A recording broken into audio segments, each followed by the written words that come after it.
Good evening, ladies and gentlemen. Welcome to our high school football game of the week. Tonight's game will be between the visiting Ecole Classique Spartans and the homestanding Fisher Gators. Wade, welcome once again for our third exciting year of high school football. Why don't you give us a preview of tonight's game? Well, it is a new season, and Carl, you couldn't really ask for a better matchup in terms of two teams that really have something to prove going into this season. Fisher didn't win a game last year. Ecole won only two. Both teams are hoping for something better this year. Not only hoping, Paul, really expecting for a better record. Both coaches will tell you as much. And one of them, in just a few minutes, will begin the process of 2000, getting it off on the right foot. Well, right now they're going to throw it down on the field to Mr. Lowell Irvin, the athletic director of Jefferson Parish, and he will be with the head coach of the Fisher Gators, Mr. Dwayne Foray. I'm with Dwayne Foray, the head football coach for the Fisher Gators. Coach, your second year at Fisher, you took over a program that was really on the decline, and have totally turned it around. The enthusiasm, the response from the kids and the parents, it's really been great. Basically, we really hit the home. We ended up with 27 kids this year. We have 44 in the roster right now. We hit the halls like the paper said not too long ago. We were all politicians. All my coach hit the halls and really want to get them out and shake the trees and see what we can do.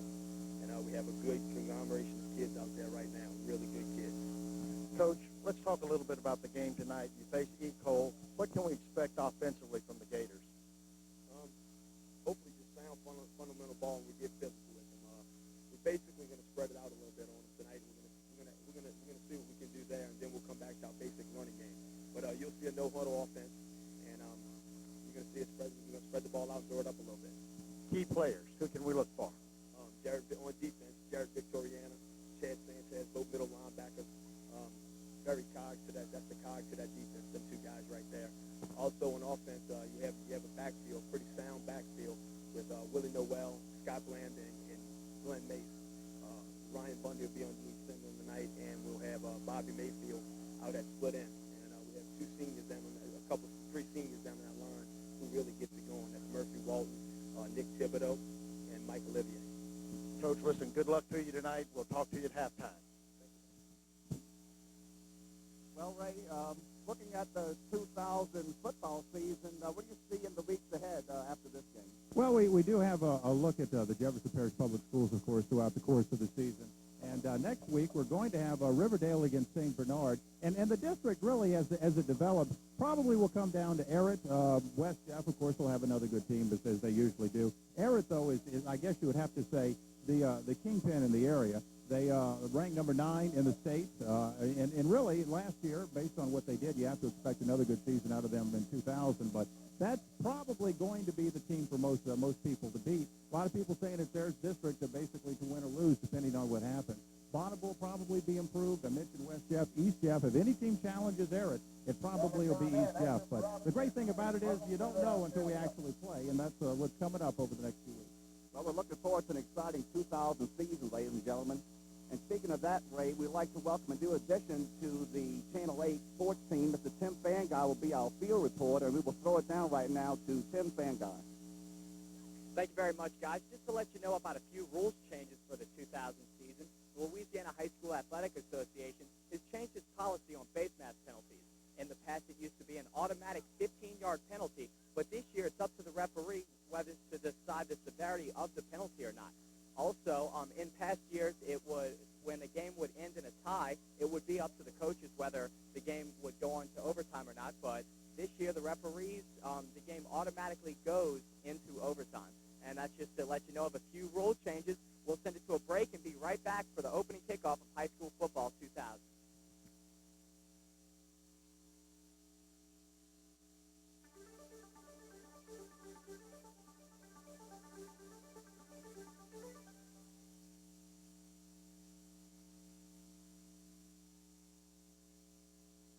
Welcome back, ladies and gentlemen. Once again, our game tonight, our first game of the 2000 high school football season, the Ecole Classique Spartans and the homestanding Fisher Gators. Ray, we have a good one to kick off the 2000 season. Well, I'll tell you if nothing else, I think the weather's a bit of a winner tonight. You know, we set that record high in the city in New Orleans just a few days ago, but tonight we got a breeze. It's not overly humid. It feels almost like October instead of the beginning of September. Well, I'm going to show you how I'm in mid-season form. So far,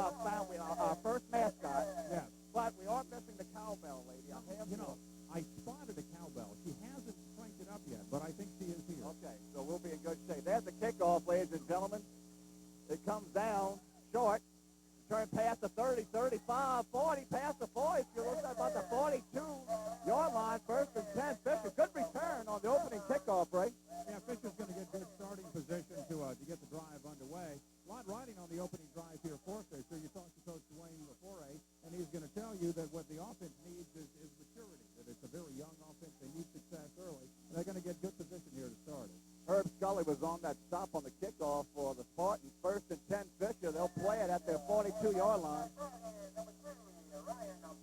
We'll give you the starting lineups in just a minute. 1st and 10. Single back is to roll to the right. Sets up. There goes the throw. It looks like it's going to be intercepted, Ray, and it is. First play from scrimmage for the Fisher offense. It's intercepted. Daniel Penny on the interception. That was Penny on the interception. Daniel Penny for Ecole Classique. Just like that, Ray, Ecole has the ball 1st and 10 at their 33-yard line. Here you see the replay, and Ryan Bundy, the quarterback to Fisher, just a little bit underthrown, and Penny made a good leaping grab to come down with the ball. Good to see Fisher airing it out, though, at the beginning of the game. Right, go for the quick strike, get momentum right out the box. That's what you're going to see from them, more of a spread offense this year. 1st and 10 Spartans. They'll play at their 33. Twin back in the backfield, an offset split formation. Motion man from left to right. There's a dead ball foul on the play. Didn't take long also for our first leg of the year, right? That's true. You know, one interesting matchup tonight is the quarterbacks. Both it's the battle of Lions. Ryan Kelly for Ecole, Ryan It's going to Bundy. be encroachment against Fisher. Ryan Bundy for Fisher, both number 3 in your program. 5-yard penalty against the Gators. It'll be 1st and 5. Starters for the Ecole Classique Spartans. Quarterback is number 3, Ryan Kelly. Triple running backs are Darren Blanchard, number 4, John Mitchell, number 42, and Mark West, number 32. Your fullback is Ben Gandusa, number 34. Wide receivers are number 1, Daniel Penny, and number 84, Ian Hagwood. We'll get the offensive line after this next play. 1st and 5, once again, that offset backfield. Motion man once again from left to right. There goes a fake, and the quarterback's going to be sacked. Good penetration that time, Ray, by the Gators defensive line. Aaron Replay Atkins coming up. for Fisher. Number 70. Oh, sorry, that's Aaron Atkins. Here's the replay, Ray. Quarterback's going to fake the handoff to the deep back. Go back to pass. Immediate penetration. Jailbreak there by the Gator defensive line. Yeah, Atkins and 2 other players, as you can see, in the pocket almost as quickly as the quarterback was. So really no shot for Ecole on that play. It was actually number 42, Glenn Mays, with the initial hit. Once again, same formation for Ecole Classique. This time they're going to hand off that inside reverse. That goes nowhere, Ray. Once again, the Gators penetration into the offensive backfield. Well, Coach Forey feels like the defense is going to be the strength of his team this year. They returned 4 starters, and he says if they can avoid the big play, they're going to be in pretty good shape. The big play. Once again, there's an inside reverse we've seen from EJ and other teams over the years, and it's going to go nowhere. That can't work, Ray, with that kind of penetration from the defensive line. Too much penetration. It's 3rd and 17 from the 25. Same formation once again. Twin back, 1 offset back. A flanker to the left. 2 wide receivers in the pattern motion man from left to right. Quarterback goes back to pass, and Ray, it's a broken record once again. He doesn't have time to breathe back there. 3-4 Gators on him before he can even set up. Well, you can tell that the Fisher defense is going to be one to be reckoned with this year. Once again, as soon as Kelly sets up, That was McDonald on the initial hit. Joshua McDonald on the sack, and just a great job by Fisher getting the penetration right off the bat. And it's an offense to go nowhere if the defense does that. 4th down. LeBron's back to receive the punt from number 42, Glenn Mays.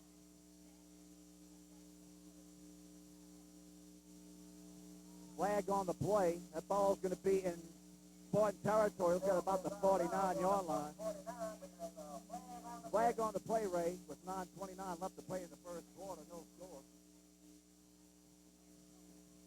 Good job by the Ecole punter just to get that off. He actually dropped the snap of the ball. I think we're waiting Referee it off picked now. up the flag. No flag. If Fisher had been coming after the punt, they might have had a shot at it because of the delay from the fumble of the snap. So, in that case, no harm, no foul. They pick up the flag. 1st and 10, Fisher. They officially marked it at their own 48-yard line. 1st and 10 from the 48.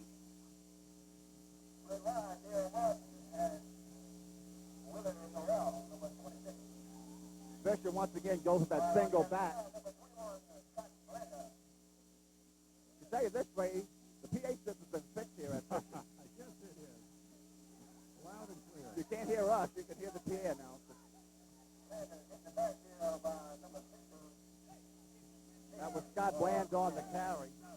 Nick Akubo, I hope that's right, on the tackle for the Spartans. Nick Akubo on the stop. Lineup for Fisher. Once again, quarterback number 3, Ron Bundy. The fullback is 42, Glenn Mays. Your tailback, 21, Scott Blanda. Wingback number 26, Willie Noel. Split end number 20, Bobby Mayfield. And the tight end is number 87, Dale Martin. We'll give you the line shortly. Incomplete. Bundy's pass incomplete. Pass was intended, Ray, for Mayfield. The offensive line for the Gators. At left tackle, number 72, Mike Olivier. Left guard is 51, Felix Ronquil. The center is 56, Murphy Walton. The right guard, 52, Lawrence Perrin. And the right tackle is number 78, Nick Thibodeau. See, third down, 3rd and 11. Once again, single back. 4 receivers bringing the Perrin. Looks like the Gators going to open up the offense. There's a handoff to that single back, number 42. That's Mays. Mays is stopped by Gandusa for the Spartans. It'll be 4th down. 4th and 9. 4th and 9, Ray, from the 50. One thing you may notice about Fisher is we've got some more starters here. This is for Ecole Classique, the defensive line. Number 34, the tackle, Ben Gandusa. Other tackle, 62, Brandon Thomas. The ends are 84, Ian Hagwood, and 60, Nick Akubo. But with Fisher, they're actually dressing almost twice as many kids as they did a year ago. 25 a year ago, approximately 47 going into the game tonight. And that's going to be a huge advantage for them later in the year because you don't have as many kids playing both ways. And that fatigue factor really tends to show up in the 4th quarter. 47 kids dressing is a lot for AA school. Absolutely. You have to give the coaches staff all the credit for that. Yeah. Give the punt a little more raw. Yes, I guess so, yeah. Back him up 5, so he won't knock him. He doesn't need to be that close, yeah. 5, I would say. Chad Sanchez is the punter for the Gators. The deep back on number 4, Darian Blanchard. Number 42, that's John Mitchell.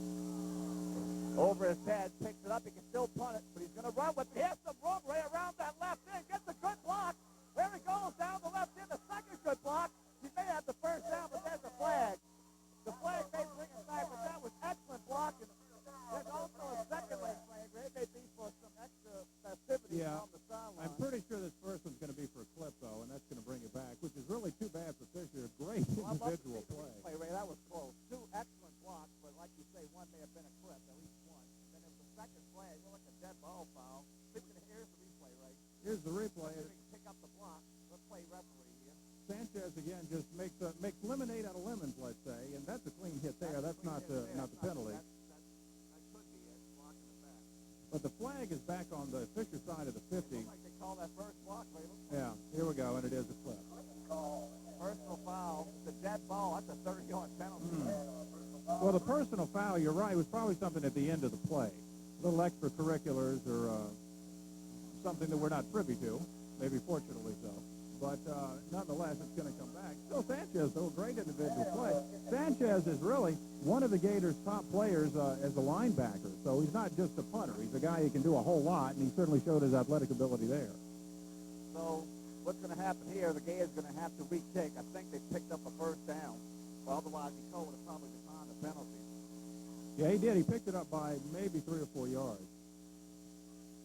So Fisher's going to be penalized way back. There was 2. It was a clip and a dead ball.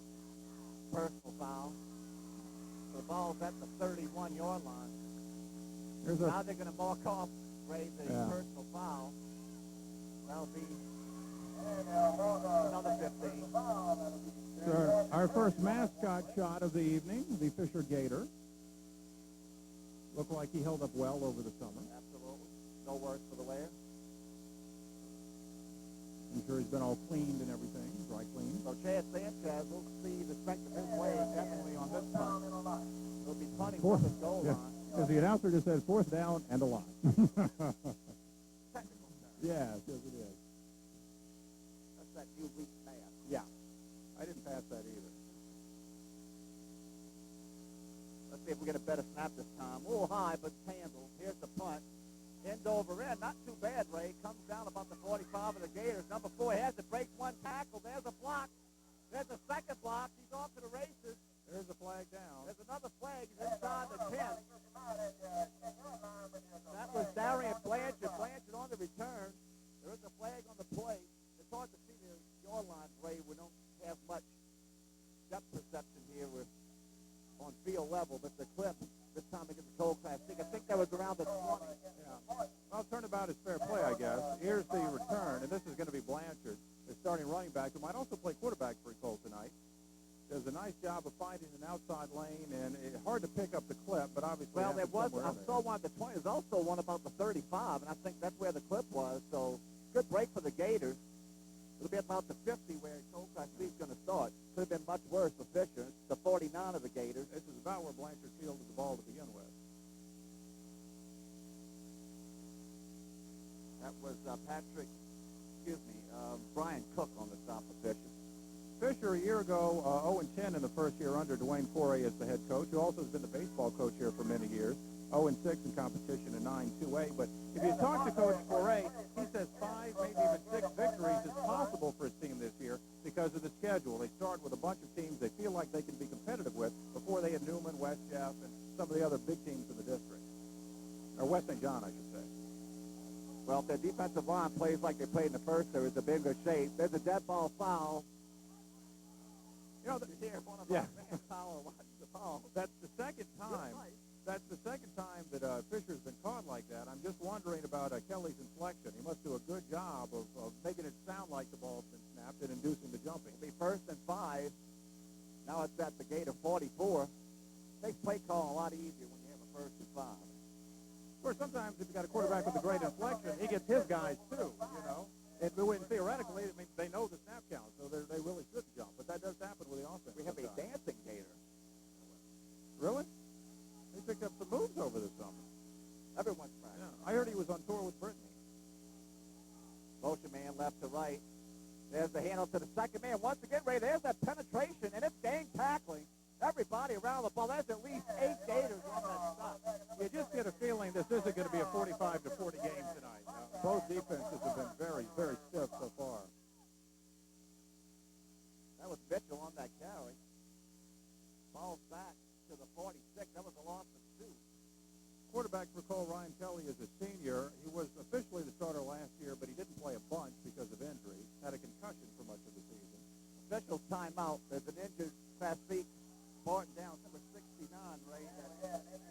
Zach Luther down for the Spartans. Let's hope it's nothing serious. It looked like he was holding his legs for a minute.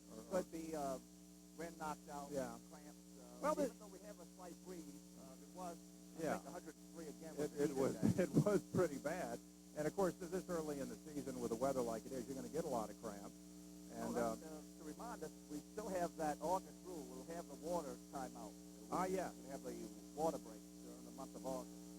And that Next comes at the end of the quarter, or is it the end of the half? I think it's at a certain point. At a certain point. I 3 or think 5 it's like minutes to go. 4 or 5 minutes maybe. We'll know when the referee calls us this timeout. But that one's for the injury. I don't think that's the water. You can see replays of prep football every Tuesday night on Channel 8 at 8 p.m. So that high school prep football replay, you can see this game next Tuesday night on Channel 8 at 8 p.m. Quickly on Kelly again, Coach Maurice Sternhauser describes him as a very intelligent player, a leader, coach on the field, which is something you hear quite And a as you bit. said, Ray, excuse me a second, next week's game, as you can see, is St. Bernard Eagles and the Riverdale Rebels. That'll be next Friday, 7 p.m. at Yenny Stadium. If you can't come out and watch the action live, which we encourage you to do, you can watch the replay here on Channel 8, so you won't miss any of the action. Our injured player, Luther, is up and off. Getting a nice hand from the crowd. Good sportsmanship. Kelly, by the way, actually attended the Manning Passing Academy. How exclusive is that over the course of the summer? They feel like he really benefited from that. He's a straight back drawback passer. You've seen he won't scramble around a lot, but he does have a good arm and very good field awareness. He doesn't make a lot of overt mistakes. It'll be 2nd and 7. They lost 2 in that last play. They're back to the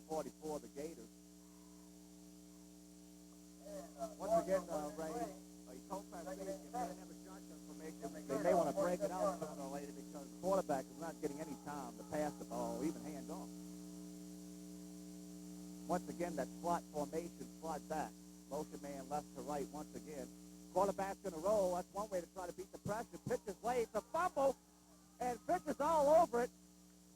Let's see. There's only one Spartan there. And yes. That was number 7. That was G. Victoriano with the fumble recovery. Well, no sooner do I say Ryan Kelly is a straight drop back passer than they try the option here. Here's the replay. Yeah, it doesn't work out real well for him. As you see, Kelly's hit probably should have just ate it there, but he tried to make the pitch. It just came up short. Credit McDonald, Ray, for that initial hit, which caused the quarterback to make that errant pitch. And there's your water timeout right there, Ray. 6:31 left to play in the first quarter. Our first heat timeout, water timeout. You know, as I said, though, it's really not that hot. I mean, it's miraculous considering how hot it was just a few days ago, but this almost feels like October to me. 6:31 left to play in the first quarter. As you said, Ray, looks like for our first game, the defense is definitely ahead of the offense. Yeah, for sure, and that's really not that unexpected. That's really the way that it is most years. You don't see a lot of high-scoring games early on, same as NFL preseason games. You don't see a lot of scoring generally in those either. But as the season goes on, both of these offenses hopefully will get on track for these teams. Interesting thing about Ecole is they feel like they've got a lot more speed than they have in years past, and you may have seen that evidence already. They're taking advantage of that with double wing formations, sending 2 and 3 wideouts. They may go a single back part of the time and a lot of motion, which, of course, is meant to keep the other team off balance. And so far, though, Fisher's been up to the challenge tonight. Nice look at the crowd, Ray. Nice crowd for our first game of the year. They were kind of late arriving, about 10 till the top of the hour. We watched the Saints fans. Yeah, I guess so, yeah. But it was just a sprinkling, but right around 7 o'clock when the game started, it really filled up here. And that's one thing about the Fisher fans here in Lafitte. They will support this team, win, lose, or draw. It is the event when the Gators are home on a Friday night. Here you hear the familiar chant of offense from the Gator sideline. First and 10 Gators from their 49. Once again, split back, slot man to the right.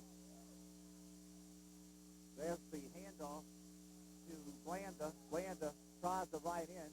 Stopped by number 45 of the Spartans. That was Patrick Mendez. Mendez on the stop. James to the 49. Pickup of 2. It'll be 2nd and 8. Good shot of the Spartan defense. As you see the Gator bench. A lot of water there, Ray. Not just for drinking, but for cooling off. You know, by halftime, these guys are going to want to just take a bath in it. You know, the more ice, the better. Bundy once again under center. Once again, the slot man moves to the left this time. There's that inside reverse to number 26. He gets around that right end. Has some room, Ray. Drag down inside the 40. Willie Noel. Stopped once again by Mendez. Mendez active so far for the Spartan defense. Noel on the carry, though, and that's probably the biggest offensive play we've seen out of either side so far. Replay, they said inside reverse. We've seen from several teams over the years. And the key to that play was maybe the over-aggressiveness of the Ecole defense. They were sucked in by the quarterback, and by the time the handoff was made, the running back was gone. Motion man left to right. He gets the ball. Full head of steam. Good move. Makes 2 cuts, Ray. Blanda did a good job of picking the hole. 42 on the stop. That was John Mitchell for the Spartans. Well, it's taken about half the quarter here, but the Fisher offense may be getting on We'll be track. 2nd and 1. The officials are going to call timeout, Ray. My first call. Okay, let's go down the field. We have a report from Tim Fanguy. Take it away, Tim. All right, guys, thank you very much. Just to give you an update on the injury to Zach Luther, the Ecole guard. The injury appears to be to his right shoulder and clavicle area. The Ecole trainers have taken his pads off, have taken his shirt off, and are examining that area. And as soon as I find out more, I'll be glad to report back to you. Now back up to you. Thanks, Tim, for that report. That was the report on the injury that was done by number 69. When Tim gets more information, he'll let us know. It's just short. I was going to make that prediction, Ray, but I was interrupted. Yeah, you would have said. I would have said. Yes, you would have said that. So we'll mark that down. I appreciate your animosity. You know, I have seen it was something like that. I have seen cowbells here tonight, but I haven't heard them.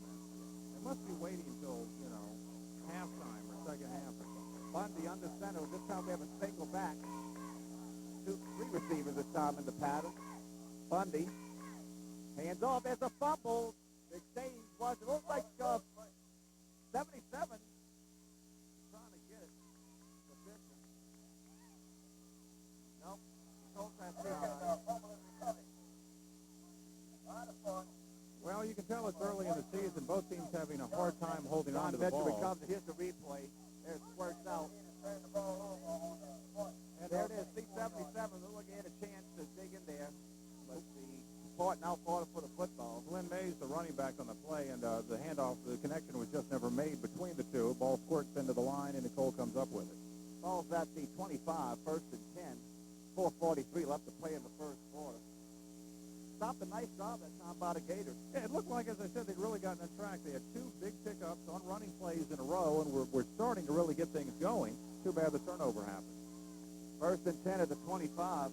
Kelly under center. Once again, it's one of an odd formation. You don't see this much. There's a slot man who's kind of turned to the backfield. Again, that ball foul. Fisher offsides again. And that's going to be, I believe, Chad Sanchez. He kind of tiptoed into the line and fell over. But again, you wonder if it's like Kelly's inflection. Perhaps not, but when or you the see motion, maybe. Maybe the motion. But when you see it happen that many times, generally It'll be speaking, first that's and what it 5 from the 30. Once again, it's deep 5 yards for the Spartans, but they'll take it. No code of honor here. Don't take the 5 yards. Earned or not. First and 5. Kelly under center motion man. Once again, this time right to left. They hand off to the inside man. Number 88 right there. Edward Proctor. Proctor stands him up, and he's fired up.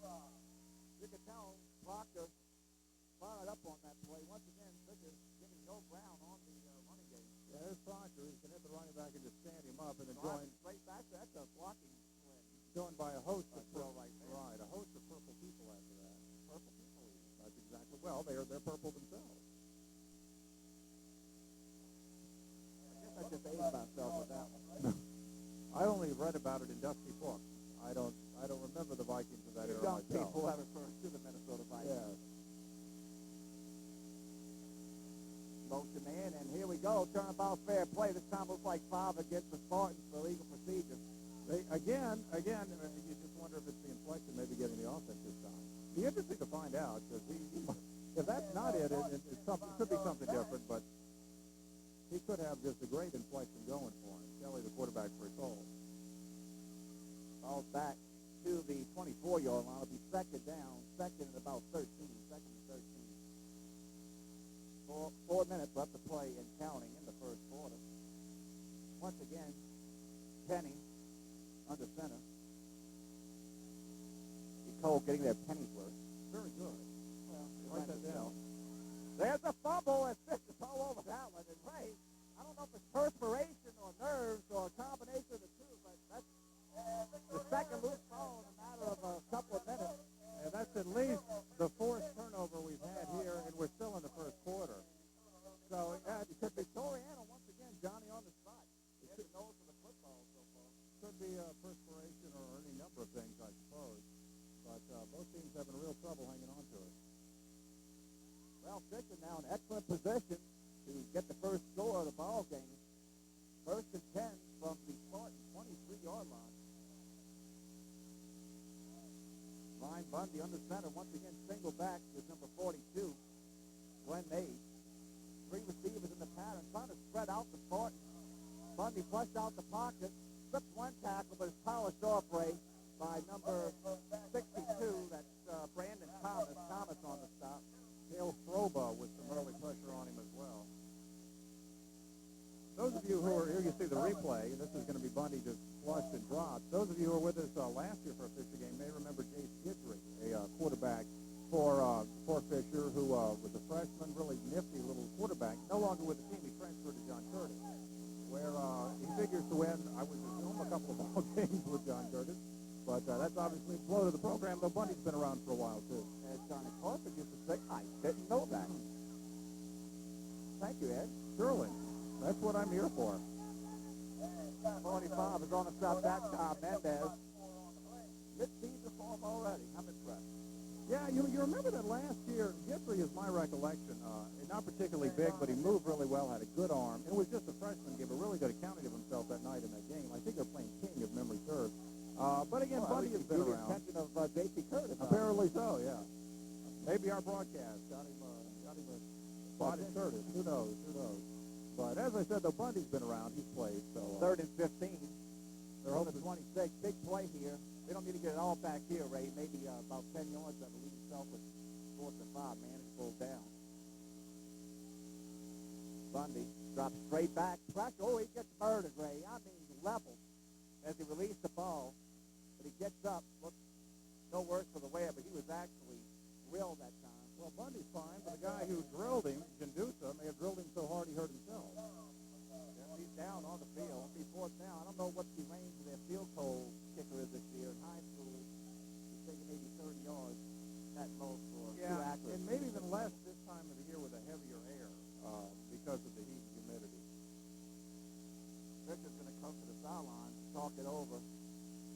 Jandusa, meanwhile, he's breathing very heavy. Maybe just got the wind knocked out of him. Let's see if we have a replay. Maybe we can bring that up on that last play.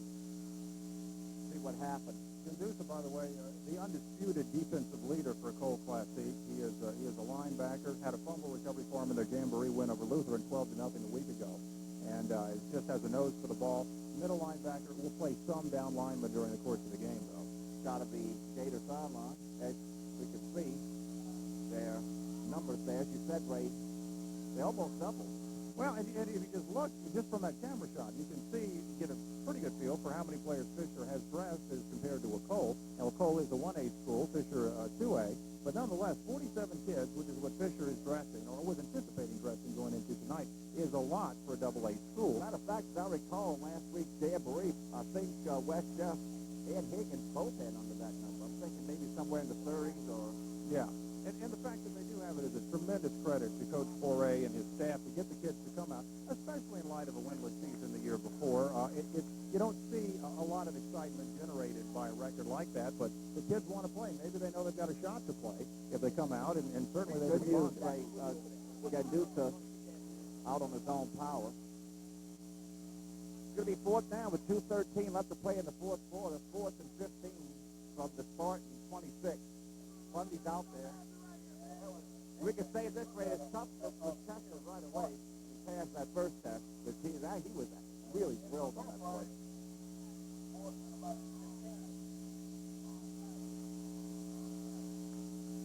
Bundy under center, going to drop straight back. Here comes the pressure once again, right to the inside. He gets the ball off, Ray. Incomplete.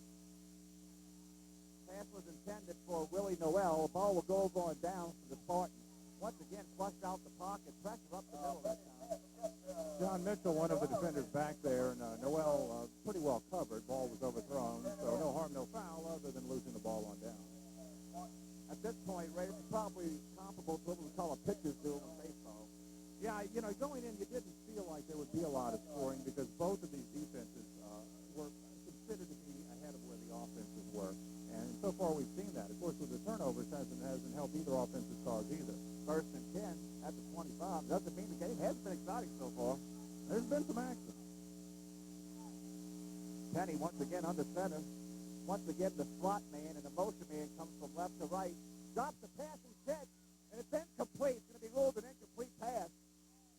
Very smart move that time by number 42, Mitchell. Go after the ball. Didn't take any chances what the referee was going to call. Heads up play. Yeah, you never know. You've got to grab it and do what you need to do with it until you hear a whistle. Good break for Fisher, though, because if that had been ruled a fumble, it'd be 6 the other way.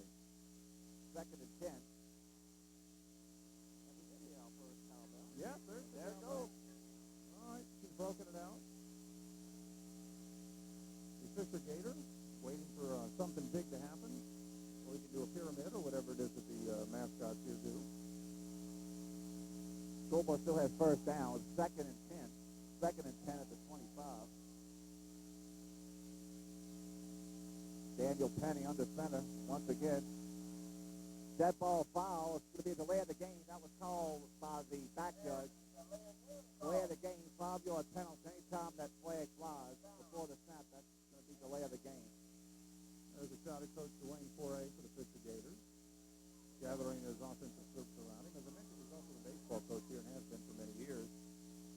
speaking of last year, it's also something that impressed me, even with their rules, that the coaches constantly taught and coached along the sideline. They never gave up, constantly talked to their players, and I was very impressed by that even last year. You know, I had an opportunity to talk to Darren Barbier, who is now at De La Salle earlier this week, and he was saying the same thing. He loves that you still teach on the high school level, which you don't do in college nearly to that degree.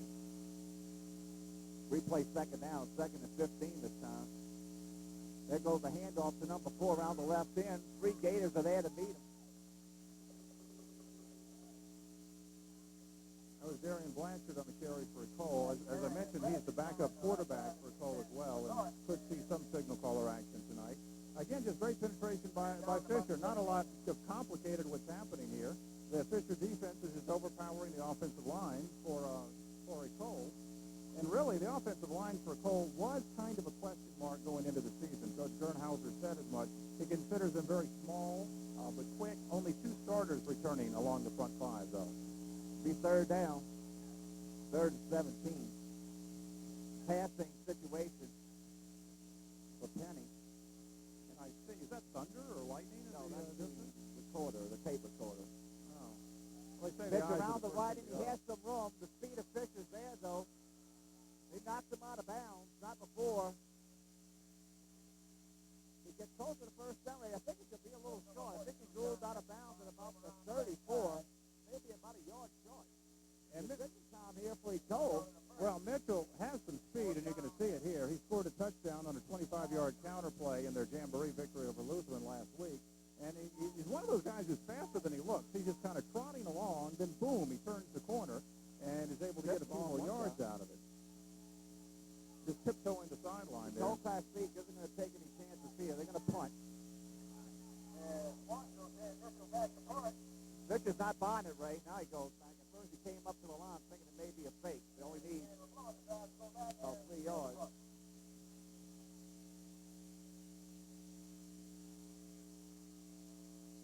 There's the punt. The ball watches it roll. It's going to be touched at about the Gator 42-yard line. It'll be 1st and 10 possession, but 52 seconds left to play in the first quarter. There's another Spartan down on the field. That's Mitchell, the punter. I was watching the play. It looked like Bo Alexi for Fisher came close to blocking it, but I didn't actually see them even contact each other, so maybe just pulled something while punting. I don't think Alexi hit him at all. But he's obviously in some kind of big pain Right, here. that's John Mitchell, who's played very well the defensive end of the ball for Ecole. Well, and Mitchell is one of their starting running backs. As I mentioned, he had the touchdown last week. So, you know, we've seen a lot of turnovers. We've seen players hurt, and that's the type of thing that happens this time of the year, early in the season. The weather could very well be a factor in some of that. Out of the crowd once again.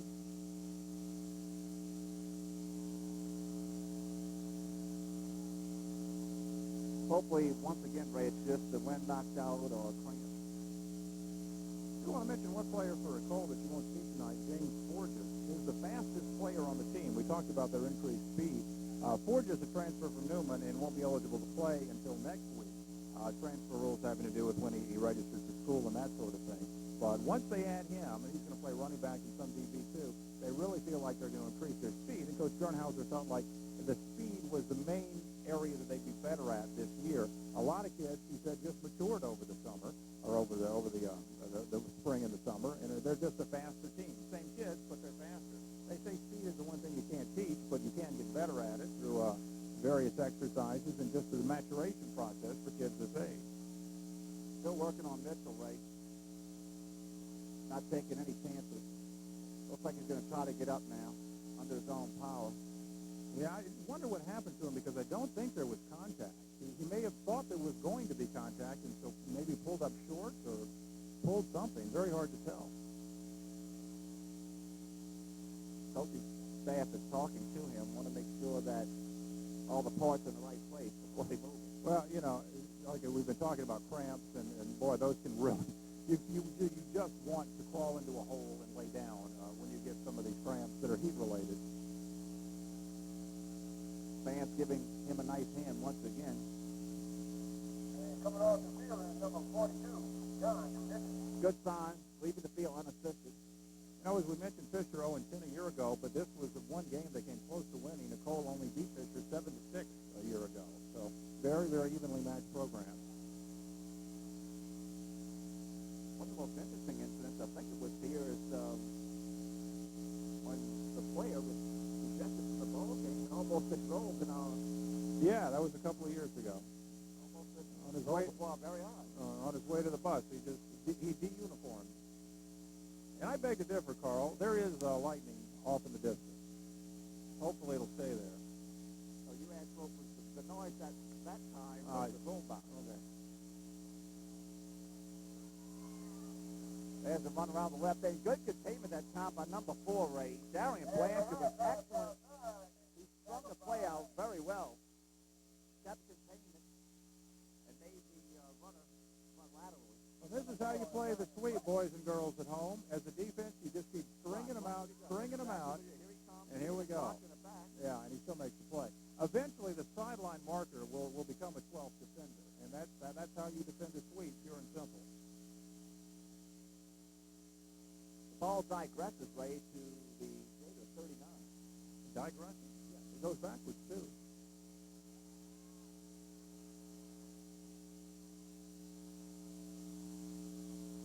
There's a handoff once again, not but I'd say about 3 yards close to the line of scrimmage, the original line of scrimmage.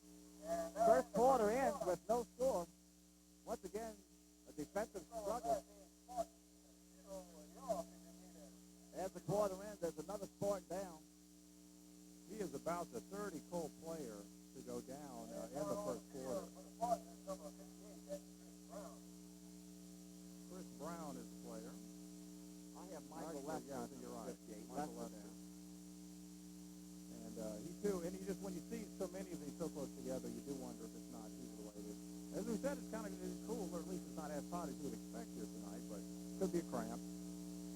Every time I say we don't want to speculate, we end up speculating, but it could be something like that. Well, if your prognostication is correct, and there is lightning, as soon as it gets cold, I'm going to do what they did with Virginia Tech and be as far away from Yeah. You know, that's the thing about football. You'll play through the rain. Lightning's a whole other ball game, however. But again, it's off in the distance, and hopefully it's not coming this way. Whoever controls that, I'm sure knows there's a ball game tonight and will stay away. But I do want to go back. Darren Barbier, the point I was making about that, you know, he coached at Honville, won 2 state championships, was head coach at Nichols State, assistant at Tulane, now he's back at De La Salle. And the point that he made was one thing he really on that enjoyed. part, Ray, we're going to go down to the field to Tim. Tim, take it away. As you can see from behind me, Michael Lester's walking off the field. But all the injury action seems to be happening on the Ecole Spartan sideline. Just to update you on a few injuries, number 69, Zach Luther, the 5'8", 185-pound junior, separated his right shoulder and will not return for tonight's game. Number 34, Benjamin Duca, a 5'11 sophomore, he also has an injury to his right shoulder. The extent of the injury is still not sure. And we will also get a report on number 58 and a report right back to you when we find out more. Now back up to the booth. All right, thank you, Tim, for that report.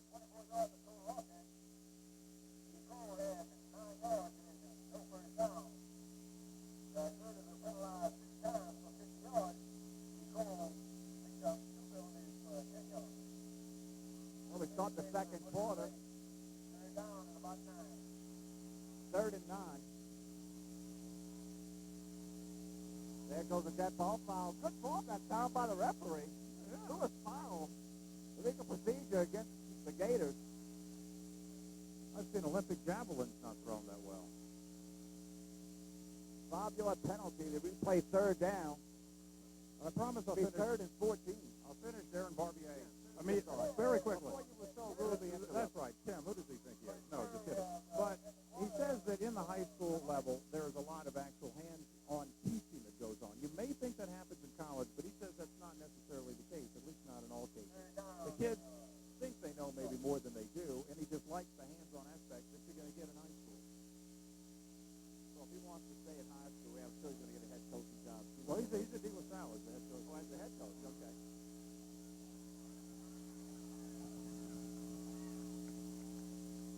Again, something I didn't know. Again, you're filling me with the fountain of information. No, that's why I make the big money, buddy, I'm telling you. Of course, I've been out of pocket Baton Rouge. Yeah, you're kind of a foreigner now. is going to be the replay. As we can see, just a nice job on the sweep that time by Scott Blanda, who's been kind of the workhorse for Fisher as far as running the ball is concerned. Nice pickup, and I tell you, when Fisher's able to hang on to the ball, they are picking up yards on the ground. Fourth down, punting unit on the field for the Gators. Maybe a yard, 2 yards short of the first. Keenan LeBlanc, punt formation. Number 4, the dangerous Darius Grant. He had a nice return the last time. Daniel Penny, the quarterback. Nice little risky for the quarterback that there to run that punt. Timeout Fisher. Maybe they had the wrong alignment. What is your opinion of that, Ray? I know we have, like you said, with short staff, short squads, a lot of two-way players, and putting that quarterback back to return punt. Penny's actually a receiver. Ryan Kelly is the quarterback. I'm sorry. For a call. Never mind. That was going to be a salient point. The chicken dance has made its debut.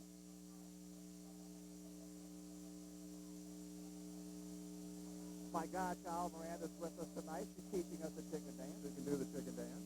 She's been to many a Zephyr face-off. Yeah. Well, the brass, too. That's like standard at all sporting events now. Which is strange because it's such an obvious song. Let's play football.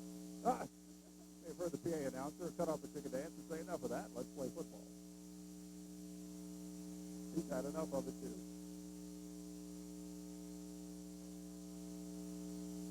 Once again, LeBlanc a punt.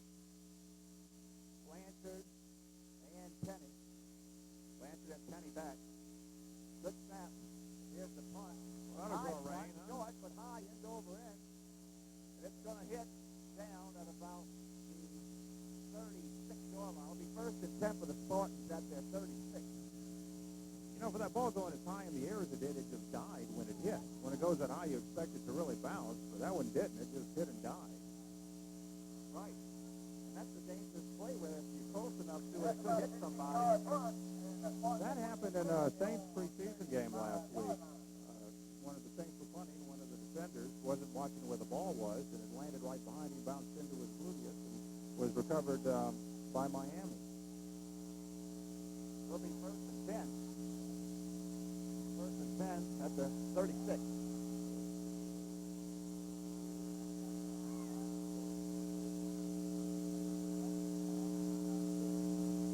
Ryan Kelly, as I was so aptly corrected, Ryan Kelly is the quarterback.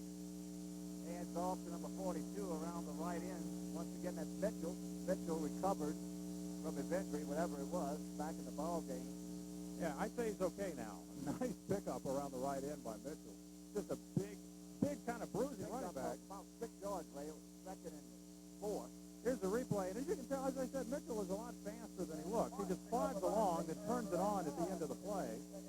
Nice move, too, eluding some tackles before the purple people finally get to him. But that was a good pickup of maybe 7 or 8 on the play. Once again, good shot of the teaching, as we said, that goes on while the defense is on the field, the offense, going over miscues, future plays, readjusting assignments, correcting. Be 2nd down, 2nd and 4. There's the handoff. Has a little room, cut to the inside. Good containment once again. The defense doing a nice job of turning the play back where there's help. Victoriano, Keenan LeBlanc, Sanchez all in there.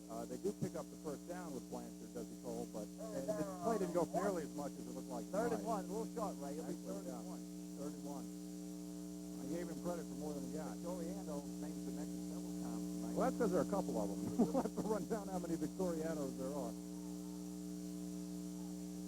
That's number 17, Victoriano. Oh, you're right. We'll have to say first name. Kelly, once again, looking over the defense. Motion man from left to right this time. Roll to the right. There's the penetration once again, and guess who, Ray? That would be your G. Ball came out, too. I think Ecole got it back, however. He's all the way back to the original line of scrimmage almost. Will be 4th down. There's a Gator down. Can't pick up the number quite yet. Pressure on the quarterback this time. Lost him about 7 on the play. It'll be 4th. 4th and 7. Gator mentioned injured. They're trying to get his helmet off right now. 8:54 left to play in the first half. Yeah, there's also a BJ Victoriano, but G, which is short for Jared or Gerard, I should say, is really the main one. He's the defensive leader, linebacker, and also their backup quarterback. You don't see a linebacker as your backup quarterback too often, but that is the case here at Fisher.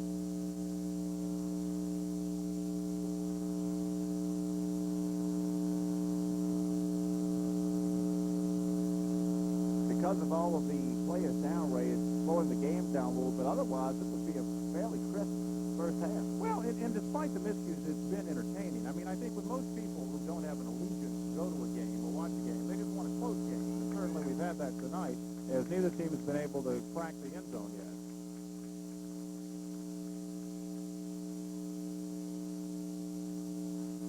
So it's number 32. Or is it 92? Hard to tell. I don't have the 92 or 30. Josh, 92, right. Joshua Number McDonald. 24, Keenan Ronaldo. Cole's going to punt. The ball back for the Gators.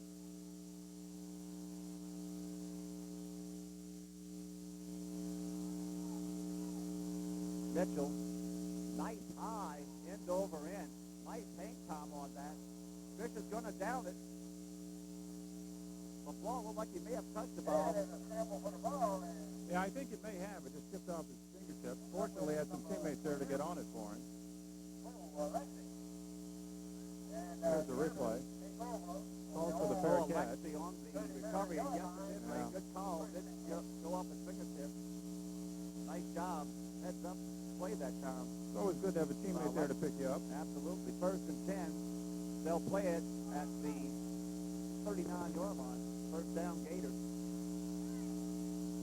Now, both teams have had pretty good field position to start most of their drives tonight, and Fisher in particular has moved it well at times. They just tend to bog down. The turnovers have been a problem, and just the inability to get the yards you need at the crucial moment. It seems like both teams going at a little slower pace. Maybe the heat's starting to wear down both sides. There's that inside handoff off left tackle. Stopped by number 60, Akubo on the stop. It'll be second 11. Oh, back at the 38. You know, Fisher, as we see the replay here, remember they started the game with that long pass attempt from Bundy that was intercepted, and I don't remember them throwing another pass since. Certainly they haven't thrown it much. So maybe they just tried it early to see what would happen, and then since then they've reverted almost strictly to a ground game.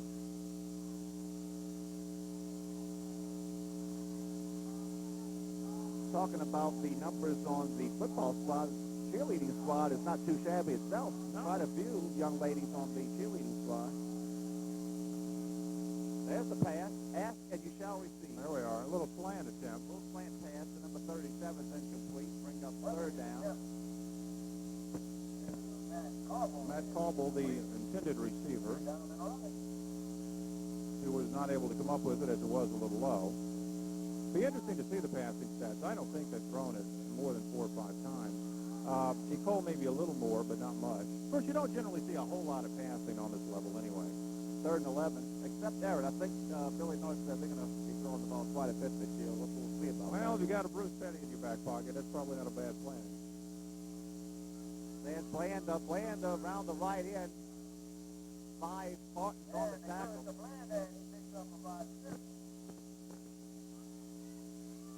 Mendez on the stop.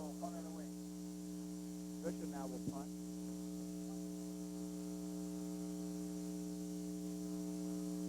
May even take a fumble or interception return to get our first score of the evening. Those notice coming off the field for Fisher. They're growing big on the Bayou. Nick Thibodeau, number 78, 5'11", 297 pounds. Just because it's a small school don't mean the kids are small. At least not in all cases. Blanchard and Mitchell are back for the Spartans. Once again, LeBlanc's going to punt. Nice snap, a little wide though. Good pickup, takes his time, gets it off a line drive. It's going to bounce, take a Gator roll inside the 35, about the 32. Nice job that time by LeBlanc, keeping his head. Getting the punt off. Well, he was fortunate that Ecole wasn't rushing the punter trying to block it at that time, but there was quite a bit of fumbling around, though you're right, he was able to get it away. And not a bad punt at that. First and 10. That's the 30. Looks like That's our second water or heat official timeout. Second water break. a break to hydrate. Huh? You like that? I like that. There's plenty more where that came from. Now, folks here are starting to notice the lightning, which is off in the distance. And I guess I shouldn't keep referring to it, because let's refer to this instead. We play the prep football can be seen every Tuesday night on Channel 8 at 8 p.m. That's high school football Tuesday night on Channel 8 at 8 p.m. Speaking of lightning, Ray, I think there was enough to last us yesterday. There was a tremendous lightning show yesterday. It was strange, though, because it rained not much. So there wasn't a lot of lightning and thunder. Take a look at what's happening elsewhere around the area tonight. This is probably the best night of the year for high school football because everybody's undefeated. Everybody harbors dreams of the state championship tonight. Riverdale at Country Day is on the schedule. Bonneville at quite a bit of a road trip. They go to Mississippi to play Macomb High. East Jeff is at home against H.L. Bourgeois. King at Westgate. Eric, which again is supposed to be the bell cow of the district this year, as they were last year, at South Lafourche. Higgins at Thibodeau. And probably what will be the most entertaining game tonight, at least it has the potential to be, West Jeff at home against Carr. So those are your games for tonight, and we'll see as the weeks progress who separates themselves from the pack. One team we hadn't mentioned, as you alluded to, Carl, is Higgins, a team that a lot of people expected big things out of last year. Didn't happen for them, but maybe this year will be different. They really look good in their jamboree game, and they have just a spectacular quarterback in Skylar Green. Doesn't throw the ball much, but he is such a running threat. And after Petty, he's probably the top quarterback in the district. As you see our scoreboard, 6:41 to play in the first half, and there is no score. Could be the first one to score tonight. Ray wins the ball game. That could be the only score we see, the way things have been going here. Wind is picking up a little bit, too. As you mentioned to me, Ray, earlier, Fisher lost it for 7-6 last year. It was a low-scoring affair. Motion man from right to left. He gets the ball. That's Blanchard. Blanchard, once again, gang tackling. That's what you love to see by the Gators. And the first one to hit him is number 24. That was LeBlanc, the punter. And finish him off, Hurst, loss of one. It'll be second and 11, loss of one on the play. Victoriano, by the way, as you see the replay, the defensive leader, the linebacker for the Gators, only 5'9".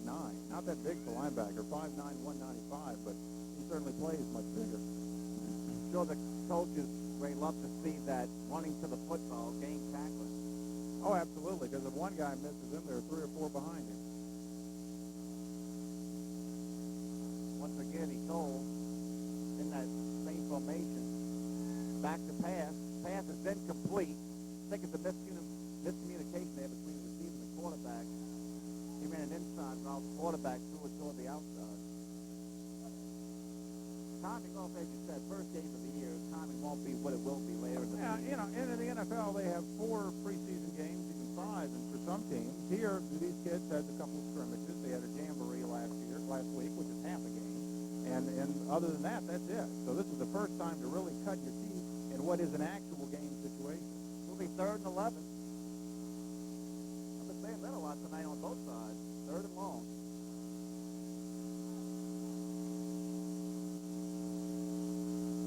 Once again, a single back, 2 slot men and 1 receiver on the right. Quarterback drops straight back, short drop, and there's the pressure, there's the fumble, Ray. That could be the big break. Let's see who gets it. Cole says they have it back, and they do. That would have been a huge break in this ball game. Well, given the lack of scoring, you're right. That could have been, it's still, of course, exceptionally early, but could have been a huge break for Fisher, the biggest break of the game. Just weren't able to corral it, though. Let's see. I think Mendez recovered that fumble. Let's see. Drops back. Once again, here comes the pressure. That was, let's see who gets up. I think that was 58. Who made the hit? It was. Herb Bickle.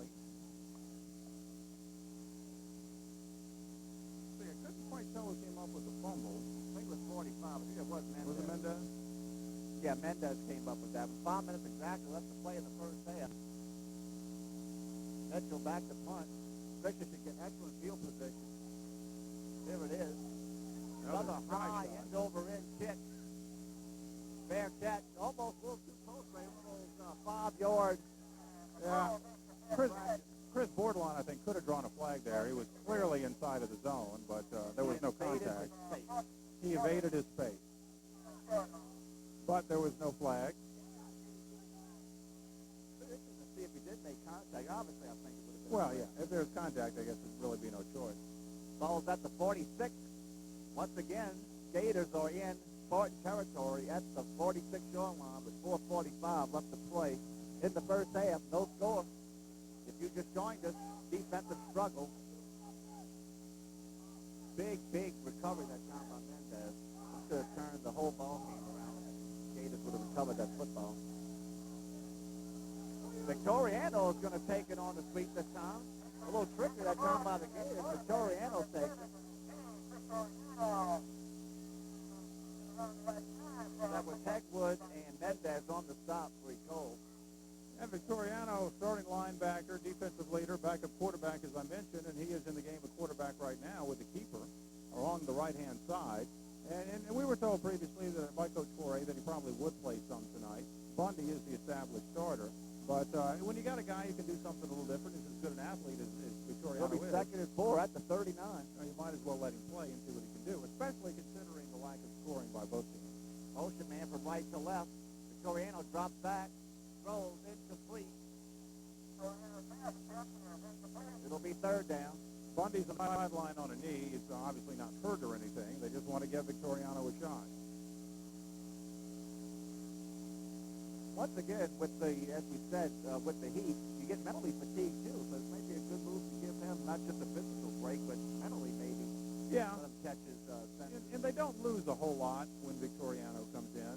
Bundy, as I said, is the guy, but they feel like Victoriano's been around a long time. Two quarterbacks, we're probably going to see LSU version of the two quarterbacks. Well, it could be the three-headed beast before it's all done. There's an inside handoff. Looks like he has a little speed that time, right? He's going to pick up the first down. He loses the helmet, but picking up the first down. Oh, man. Once again, John Mitchell on the stop. You want some fries with that shake? Willie Noel just really showing some moves on this play. Absolutely. Shows good quickness. A little shake and bake cutback action here. Here we go. Whoop, no, yep, whoop, juke that guy. That was Blanchard who missed him for the Spartans. You know, when you force a defender to bring you down by your shoulder pads, that means you probably got some moves. You fake somebody out along the way. First and 10 at the 29. 41 late getting on the field, Ray. Watching the back jug. He put this on, but there he goes. 10 seconds to snap the ball. There's the snap. He's going to keep it around the left end. Puts his head down, tries to get all he can. And he's piggyback, Ray. I think, can't see that number, but someone said Victoriano took one of the Spartans for a ride that time. Once again, Mitchell on the stop.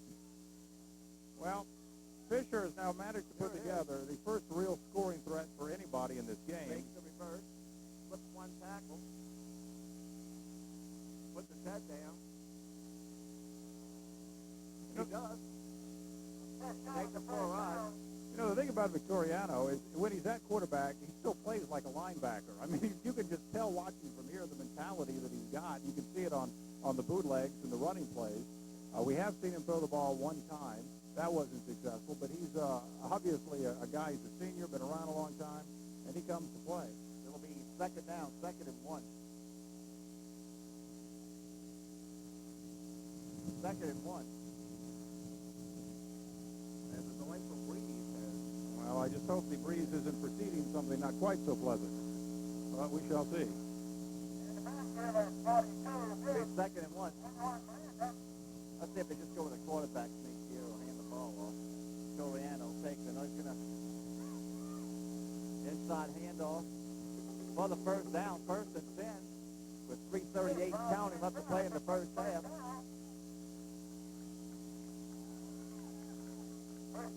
Dale Froba on the stop that time for the Spartans. Here's the play, just a quick hitter up the middle. Ecole with a gang tackle, but not before the first down is made. As our starter, but Miranda Derby do an excellent job for us tonight. When she's not doing the chicken dance. There's the handoff around the right end. 21 has it. He has some room, Ray. There he goes. Pushing close to the goal line. It's going to be stopped too short. Well, I swear I thought he was in for a split second, but not quite. It'll be first to go. It can't quite see the order. Yeah. They're situated, but look, it's at the one. Here's the replay. This is Blanda again, around the right side. That's just determination, Ray.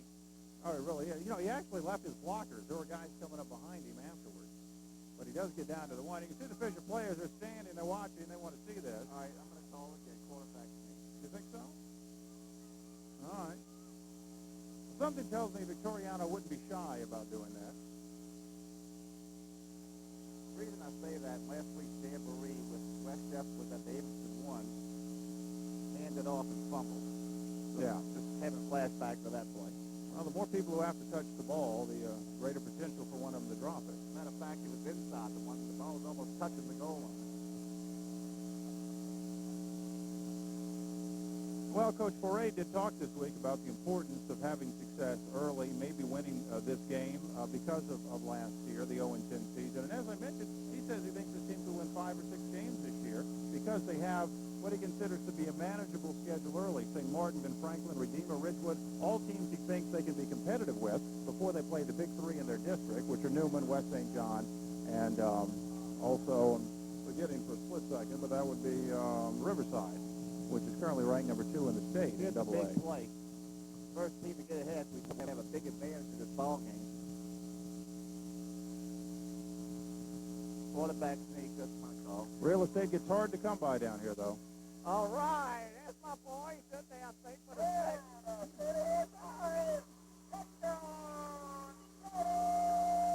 That's why I make the big buck. Quarterback sneak, that's the one in for the six. Well, Carl's excited. The PA guy's excited. The Gators excited. Victoriano came running off the field. Fisher leads the ball game. Here's Victoriano, puts his head down, center with a nice push. All he has to do is just fall into the end zone for the six. And as we have the football flying, right? That was got hit by one. Yeah, they're throwing the little footballs, the cheerleaders are. I wonder if they do that every time. Cobble on the attempt to extra point. Cobble on the attempt to extra point. Here's the snap. And there's the flag. Good thing. The snap was wide. Flag on the play.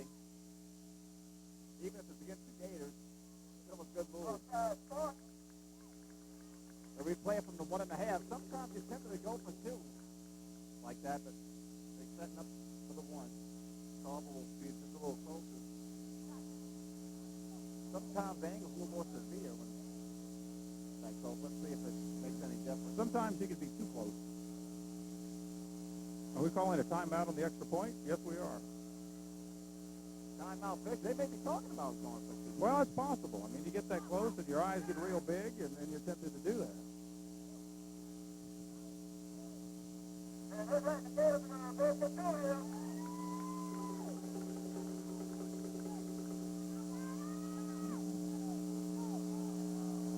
I'm on a hot streak. You're doing very, very well. Talk about the jamborees that these teams played last week. Fisher lost to Country Day 17-7. Ecole beat Lutheran 12-0. Kind of a funny development in Ecole's game. They forgot the kicking tee. So after the touchdowns, the 2 touchdowns, they had to go for the 2-point conversion. Weren't able to convert either time. Still won the game 12-0. But I'm sure someone is in charge of the tee now. I don't know how that works. You would think that that they would have done that out of sportsmanship, or if that's allowed or something. It is. I've seen that. We did a game when Personally, I think it was Fetch Monster's revenge. He's coming back around in high school now. He's got to work his way back up. Well, from the listen to the talk shows, I don't think their fans are too impressed with the new man tonight. I haven't seen it yet. Who is it, or what is it? I'm trying to think. It wasn't. Now, they did away with Gumbo, too. The dog is gone. It looks like a joker, right? It looks like a jester. Oh, really? a Mardi Gras jester. Now, this isn't Tom Benson you're talking about. Okay. They go for two, and they push the pile, and it's a scrum, Ray, into the end zone for the Same play with Victoriano. Quarterback keeper again. I tell you, it's going to be interesting to see if Victoriano stays a quarterback or do they go back to Bundy. They certainly moved the ball when he was in there, although they did have benefit of great field position to start the drive. Here's the replay, and as you can see, it's basically the same play. Just drive your man into the end zone. What a do. Well, Victoriano, as I said, is not, his dimensions are not that big, 5'9", 195, but he is very, very muscular. Just, you can see his leg muscles just popping through the pants, and obviously was able to put those leg muscles to work in that play. Well, there's 3:04 left to play in the first half, and Fisher has broken on top 8-0. And as we said, I'm not going to say that's an insurmountable lead, but Well, in a game like this, it could well be. I mean, it's too early to say they can't come back. Certainly Cole can, but yards and points have been hard to come by tonight. C for the Spartans are Penny and Blanchard.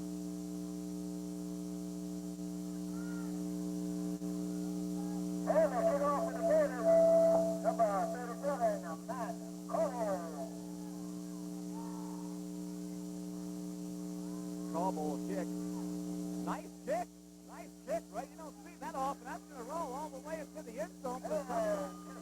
Nancy gets a great hand from the Bears there. Cobble underestimated by the Spartans. Cobble must have been watching those old $1 Million Man reruns, the Bionic Man or something, because they really put a foot into this one. Now, you don't see kickoffs reach the end zone very much in high school. Coach 4A comes over, gives him a nice heads up. First and 10 at the 20 for the Spartans. Let's see if they're conservative here or try to air it out. They try to score before the half. 3:04 left to play in the first half. Well, there's no pressure, I don't think, to score before the half. They're only a touchdown and a two-pointer behind. But they really, I'm sure, would like to start to move this ball. The Fisher defense has not allowed them to do that so far.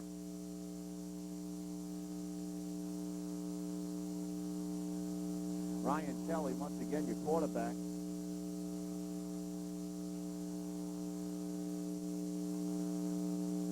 Takes the snap, drops straight back, short drop. Harris once again rolls down in the pocket.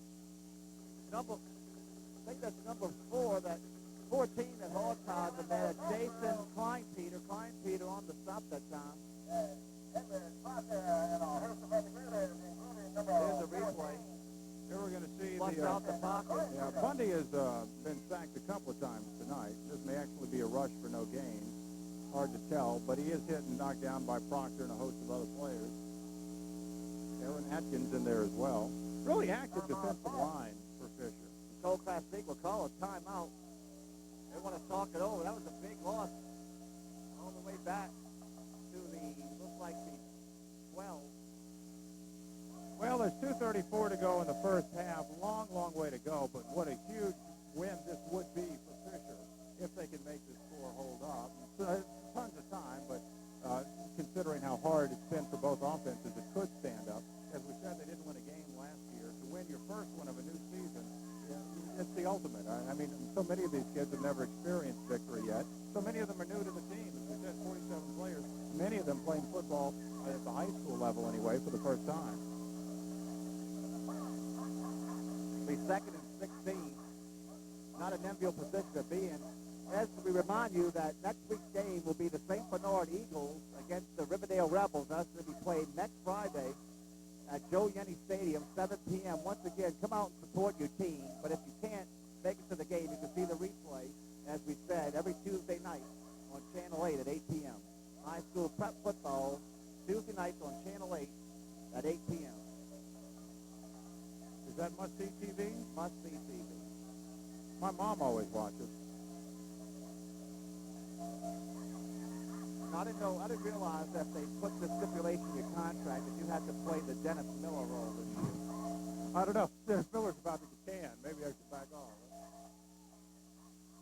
I was telling you before the game, with school starting, I can't even watch the whole game anyway. It's probably one half and Yeah. go to bed for me. So Oh, I don't know. I've not seen the whole game with him either, but I kind of like it. Apparently, the important people, those with the ratings books, do not, however. so he's definitely usurping. Yeah, exactly. I was going to say that. Yeah, usurping. Didn't we bomb there, Userbia?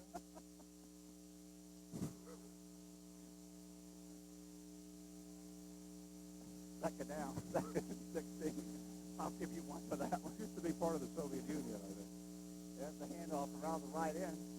32 slipped a couple times. Once again, you slip one, you slip two. There's 2 or 3 more there to meet you. And as a running back, that's so frustrating because you've done your job. You've defeated the first man. And I'm reminded about Ricky Williams with the Saints last year continually. That's what would happen to him. You'll see what we're talking about. He slips the first one there. 58 had him. He slipped the second there, an arm tackle. And then there's the third man, and here comes help. And there's 4 or 5 people on the power line going over.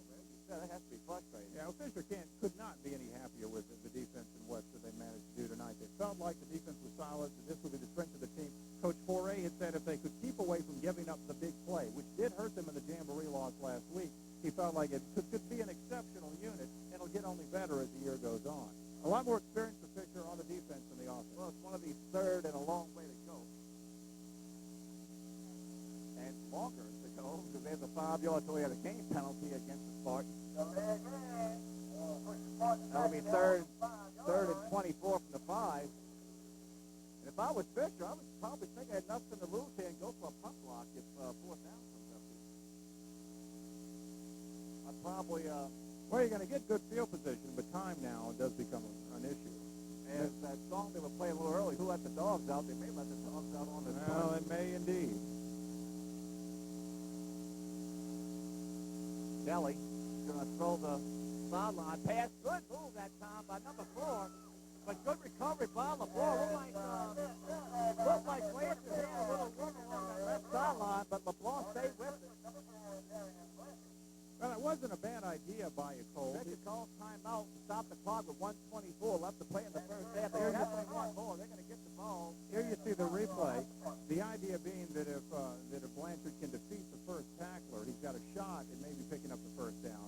However, LeBlanc kind of juked at first but was able to recover and make the tackle. Heads up play by the Gators. They call timeout to reserve what's left of the time in the first half.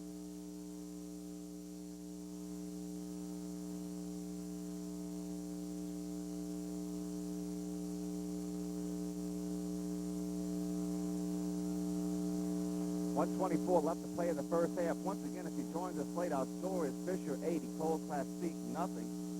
Defensive struggle has taken place.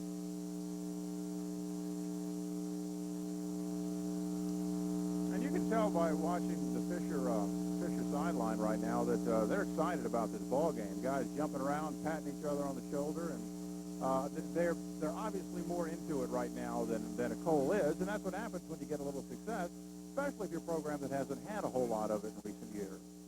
Also tonight, I think the referees have been a little generous with the length of the timeout. 4th down. As we said, once again, the cheerleaders down there working hard. Once again, Mitchell with proclamation. Let's see if the Gators come after this one, right? If you rough the punter, it's an automatic first down, so you do have to be careful. No. Well, they sent a couple. Nice high end-over rim. Once again, he's gotten some height, some hang time, as they say, on those punts.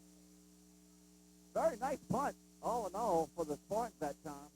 By Mitchell, it's at the 43-yard line. Could have been a lot worse. Nice punt. I think that was Bundy in there trying to field the punt for Fisher, and he will not stay in the game, so Victoriano, I would assume, will remain the quarterback, and he will. Ball's at the 43. Let's see if Gators can get some more before halftime. 1:12 left to play. Well, you got to dance with the one that brung you, and Victoriano brought him to the end zone last time. Not a lot of time left here, but obviously they feel like he's their best shot right now.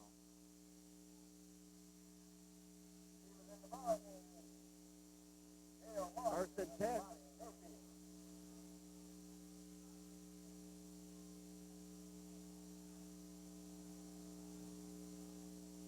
First and 10 for the Gators. There's that handoff to number 26, Noel. Noel down the middle, Ray. 32 hangs on for dear life. That was Mark West who had him by the ankle, slowed him down. So his friend says polish him off. And there's another Spartan down, Ray. Well, this Willie Noel. Officials timeout. We have another player down. Looks like he told him Here's the back replay, of though. his knee, maybe the calf. You just got to love this guy. He just, he's got such great moves. He's got great speed. That was Mitchell once again who finally corralled him with help from Blanchard. I would imagine Noel's going to be a guy to keep an eye on as this season progresses. As you can see him holding the back of his leg.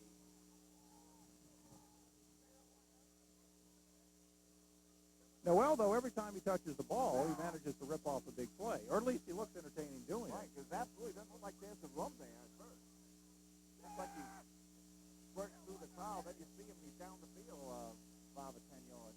Well, Fisher, even when they weren't scoring or moving the ball really well, moving the ball well in spurts, running it. And now that's finally paying dividends for them as they're able to get even more yards and get in position to maybe put the ball in the end zone again. Right, as you can see the player down, I'm sure the coaching staff are trying to keep plenty of liquid. Well, this is at least the 5th player to go down here in the first half. None of them appear to be serious. It's probably all cramps and heat related, not unexpected for the first game of the season. But, if you're the player suffering the injury or you're hurting right now, that's no solace to you. You feel pretty bad. And he's going to get up. That's number That just looks like a cramp. 62. Man, look the way he's holding. That's a cramp. Probably right in the calf. Man, I've had those before, too, and they are no fun. That's Brandon Thomas. All you can do... Nice hand from the crowd. All you can do is work it out. It doesn't last very long, but while you have it, you think your calf is going to explode.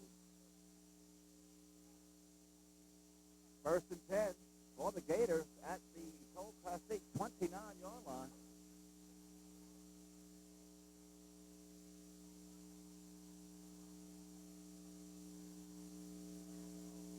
Speaking of the game at Virginia Tech, I think the referees made a wise decision to cancel that game before it even got started. Well, it could have been really entertaining if they played. For who? The fans of Lightning, mostly. Here's Noel again. Goes again, and he's got a hole. He slipped the tackle. There's a flag. Could be a face mask at the end of that one. That could be a face mask. Well, it is something late, so you would assume it's on Ecole, and it is. The face mask penalty has to be half the distance to the goal.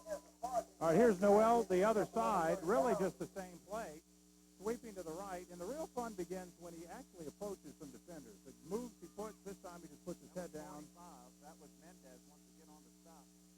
He plows forward for another big pickup. 5-yard penalty. And if Fisher can punch it in here, it's going to be real hard for Ecole. Time, though, is now a factor, under a minute to play in the half. 43 seconds to count and left to play in the first half. Victoriano once again under center. Takes the ball, drop back. He's going to throw. Pass is incomplete. Thrown a little behind the receiver. Not a bad pass. Not a bad pass for a linebacker, though. I mean, the ball did hit the receiver in the hands, or at least the shoulder pad. Absolutely. Could have been caught. That play definitely surprised me. I don't know if it's a smart defense, but Well, it's probably the smart thing to do because time now is a factor. 32 seconds to go, and you don't have time to run the ball a lot here. ball again. Glenn Mays in the backfield. Ball is on the 5. Victoriano under center takes the ball, hands off to our man once again. Slips 2 tackles, slips another one. Drag close to the goal line. He's out of bounds. Looks at about the 1. As they say in the country, it's like trying to catch a greased pig. Just when you think you've got Noel cornered, he gets away. Now, this is the same play they ran just a second ago. Inside reverse. It, 45. right there, it looked like he was down. There's 84. He has a chance. Hegwood takes his shoulder pad and just drags him close to the goal line. Well, Hegwood shows some pretty good arm and hand strength there, but it looked like he might get away from him even. Ball's at the 3. Good news for Fisher is he did get out of bounds, so that did stop the clock.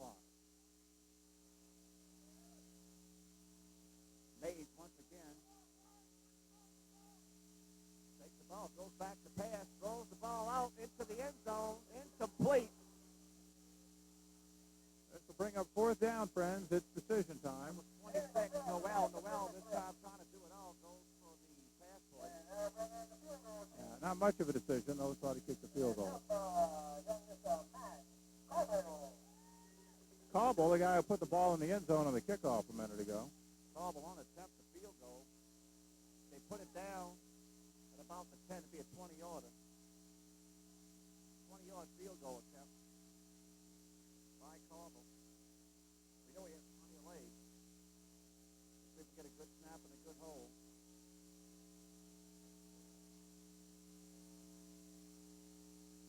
There's the snap. There's the hold. There's the kick. It's up. And it's good, Ray. With 16.1 seconds left to play in the first half. As the crowd roars its approval. And that's a score you don't see every day. Fisher 11, Ecole Classique nothing. That would be a good number to have on a pool. Fisher 11. 11 zip for the Gators.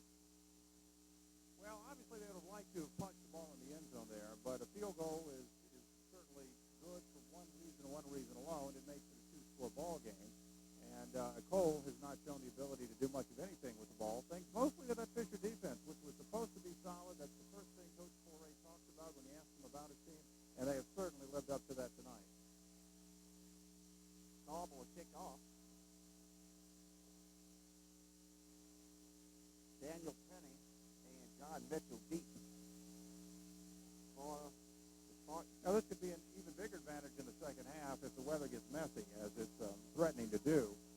It's very hard to move the ball, obviously, ordinarily, for Ecole against this Fisher defense, but if it starts to rain, you get a muddy field, it's going to make it even more so. Here's the kick. Nice high kick. Short man comes up. That's Mitchell. Mitchell up the middle, slips one tackle, tries to get around the left side, but he can't get away from the kicker. Cobble, the kicker, makes the stop. And Mitchell's down. He took a late shot.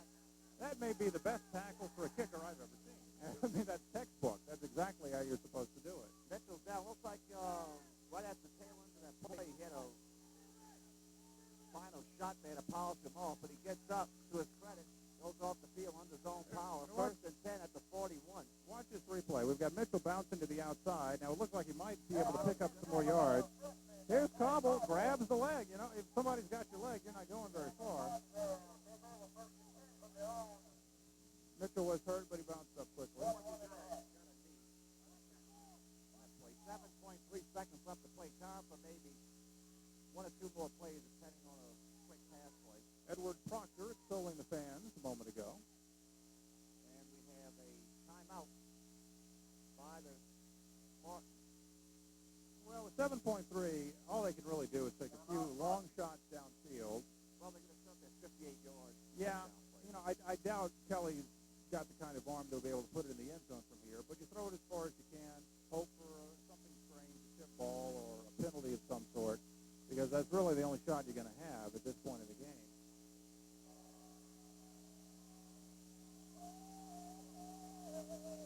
As we see a shot of the Gator sideline, some happy faces there, Ray, a lot of smiles. Well, this is rare air for them. As we said, they didn't win a game last year, and they may well be on their way to winning their season opener for the 2000 season. And what would be the dance team getting ready to entertain the crowd at half.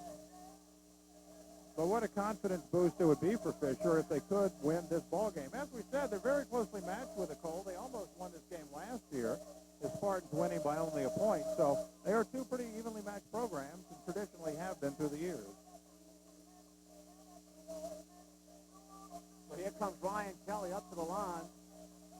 The Spartans are going to try to dent the scoreboard before half. 7 seconds left to play in the half. He goes back. Only and one he's wide going to out. throw it for all it's worth. He had the man open. Got behind the defender, number 14 that time, Klein Peter. Pass was a little too strong. Darian Blanchard was a split there, but I tell you, that's a strange Hail Mary pass. It really wasn't a Hail Mary, but only one wide out on a play like that. 2.8 seconds left to play. Fisher coach a little ahead of there that time that a receiver gets behind the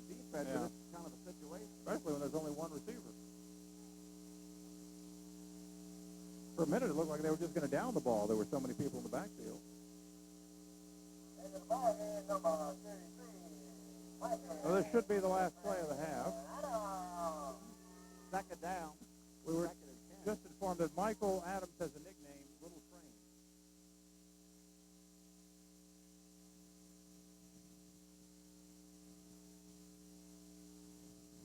As the wind really picks up.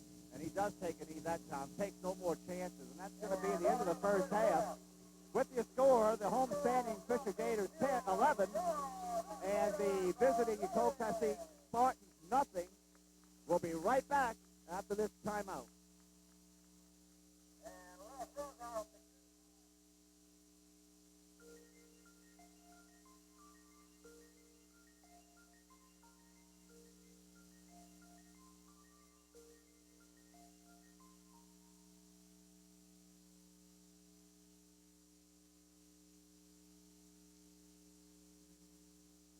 Welcome back, ladies and gentlemen. We're going to go down to the field for an interview with the head coach of the Fisher Gators, Mr. Dwayne Torrey.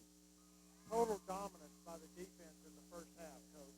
Well, quite expected. We expected the defense to play solidly. We needed the offense to mature a little bit so that we could get a little faith in each other out there. And once we got that going, we pretty much turned it around in the second quarter. The offensive line was really moving off the football. You could see them. They were totally dominant on that offensive front also in the second quarter.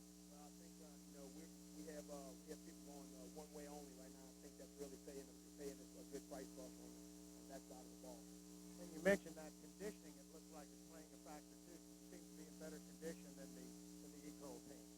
Well, we work hard at it, but I think that we need to get in better condition. And you can see it in some of the plays that we should have took it to the house. So we're going to work on that in this week coming. Coach, good luck in the second half.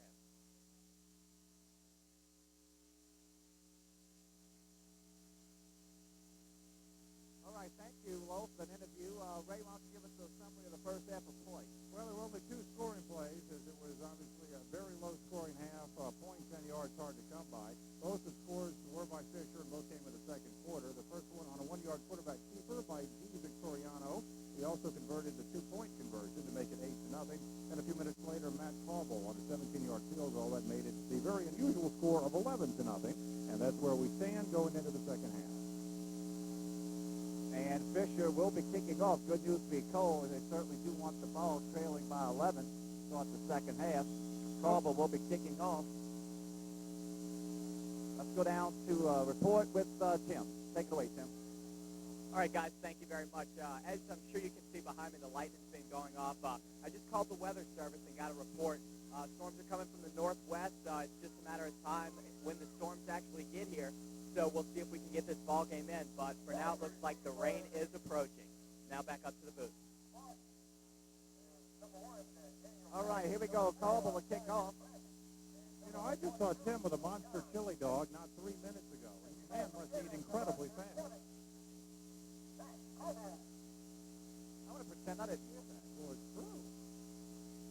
For a little guy. This is Mitchell on the return for Ecole. Does a good job around that right end. Finally pushed out of bounds. Looks like at about the 46-yard line.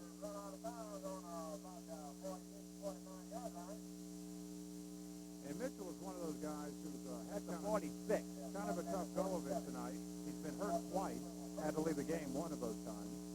There's a Gator shaken up on the far end of the field. You can't see the number. That's the Ecole sideline. Probably one of the guys in on the tackle a few minutes ago. Here is the replay, and you can see Mitchell being a lot faster than he looks. He's going to the outside on the kickoff return. Gets tripped up and knocked out of bounds after a good return. We didn't really see who got hurt or where it was, but it was a little further back upfield. Shout out to the crowd. While we have this timeout, as I said, Ray, we have a guest spotter who's helping us tonight with the spotting. My guy, Carl, Miss Miranda Dermody. Miss Miranda, how do you find the game so far tonight? Well, so far I really like it. Well, the Gators are doing pretty okay on defense. The other team has not scored yet, so that's pretty good. Offense, they need to work on a little bit of passing and running. Okay, thank you. And thank you for helping us with our spotting tonight. Who needs you, man? She can do the job. That's right. You know, I'm just an extra wheel, as they say. picking up the numbers a lot faster than I am. But he's better at math. Yeah, or eyesight may be a little better, too. Right. And, well, that's me, you know, it's without saying her eyesight better than mine. It goes without saying, Mr. Ray from Merrill, sir. There's the handoff. He slipped one tackle, but he fumbled. He forgets something, Ray, but he recovered his own fumble. Did a nice job of breaking that tackle. Mitchell was very upset with himself. Obviously so. He looked like it was going to be a big gainer, and he did get some yards, but I don't think he was hit at all. He just dropped it. Here's the replay. Here we go. Shakes one. Good as he tried to exchange the ball. Once again, it may be for perspiration, as we said, very wet and slippery. As he's upset with himself. You can tell. Yeah, he really is. You know, and Mitchell, you remember, was hurt on the punt in the first half and wasn't hit on that play. So just some kind of tough sledding here for him tonight. Although he's played very well, he's got to be the leading It'll be ground second gainer. and 7 from the 48. We have an I formation. This time a new formation for Ecole. They won that slot formation the whole first half. This is an I. And there's a handoff to the deep back. And there he goes again. Nice job getting around that outside. Shifts arms, one man down the right sideline. And he's hurt again. That's the 30. That's Mitchell again. 58 slow to get up. Ray, they may have seen something in an I formation. Give it to him deep. Let him pick his own hole. Then make that move to the outside. Well, apparently so, and it worked on that play. When you're down like they are, though, and you haven't been able to move the ball, the I formation is an odd choice because you're not going to throw out of it a whole lot. But on this play, they didn't need to. Good pickup by Mitchell. Good step on once again by Mitchell. And he's playing with pain. You can tell every time he gets up, he's holding his leg or the back of his thigh. It's a really gutsy effort by him tonight. Remember, when he hurt himself on the punt, he was on the ground for quite a while. Another shot of the Fisher Solomon. Once again, a lot of smiles right now. Ecole trying to change that. Trying to get into the end zone for the first point of the 2000 regular season. First and 10. At the 30 of the Gators. Do you remember offhand the deepest penetration of the Spartans tonight? This has got to be pretty close. Ryan Kelly once again under center. I formation once again. Once again, they're going to hand it deep in the backfield. This time to number 4, Blanchard. Blanchard's not as successful as his counterpart. That was Blanchard. Mitchell, just giving the play off to try to recuperate. Here's the replay. Good tackle that time by number 58. That's Herb Scully for the Gators. Gain of, let's call it 1, 2nd and 9 from the 29. Let's see if Mitchell is in the game. I don't think he is at the moment. I think they're going with Blanchard back there. Another eye. There's the pitch to Blanchard. Blanchard trying to sweep around that right end. Cuts it across the grain. Has some room. Nice block. He's off to the races, Ray. He's going to go in for the 6. Well, that's the way it's Excellent going move. Reverse field. Got a nice concealment block. And then to the end zone for the 6. Well, it was the blocking that made that play all the way, and look at Blanchard. He's acknowledging it. Watch this. Here's going to be the pitch. Goes right. Doesn't see anything there. Pivot. Goes all the way across the field. There's one block there. You can see the wall setting up for him. Block there by 66. There's the wall. 3's out front. 1's out front. He has an escort into the end zone. Kelly, the quarterback, turns around, keeps the man in the end zone for the 6. Well, just like that, we have a ball game, 11-6 with the extra point. Well, and they did it without Mitchell. They're a big offensive threat, at least tonight, in the ball game. 9:44 left to play in the third quarter. Ecole a little confused on the extra point attempt. 81, Chad Buckell. Trying to point out there, number 81, yeah, Buckle. Snap, placement, kick is up, and it is good. Not much to spare, but he got it across. So at 9:44 left to play in the third, we have a ball game, 11-7. Well, it's such an odd game. You know, Ecole struggles so much to move the ball in the first half. They get shut out the first half. Here we start the second, and they score before we're 3 minutes into it. And as you say, Carl, it's a brand new ball game now. There's our Gator mascot. not too excited about just what happened, and that did quiet the crowd a little bit. That's what's nice also about high school football. You see the young and old fan in the stands, from the youngest to the oldest. Family affair, definitely here in Lafitte. And you see Gator mascots. You don't see that at Kmart. You know, you pretty much have to come to a sporting event.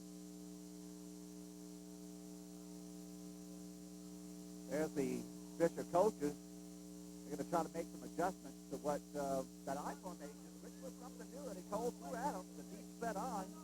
Give that running back a chance to pick his own hole. And that's really kind of contrary to what they had been doing going up to that point. They had been doing multiple sets, a lot of motion. And the eye, there's very little mystery about the eye. You line up and you run it at people, and it certainly worked on that possession. Buckle will kick off. Short man gets it, goes off his shoulder pad, but he recovers it. I think that's 33, Mike Adams. Mike Adams does a good job of recovering his own fumble.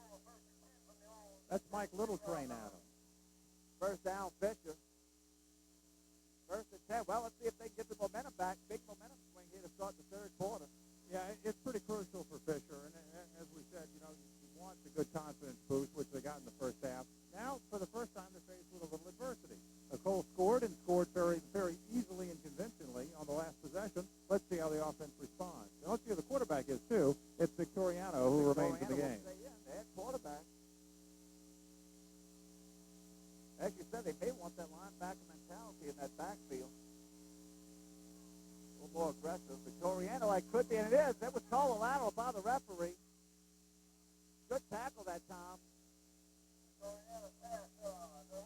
That was Patrick Mendez. You see that a lot, Ray. The offense gives the defense some momentum, and they go out there, and they're inspired, and they do a good job. Well, that was our man, Noel, once again. But this was a lateral. Look at the referee. Yeah. The referee will point his right arm backwards, which means that was a lateral. If it would have been fumbled, Ecole could have recovered that. And Noel was a little banged up. He lost his shoe, and he's limping as he comes out of the game.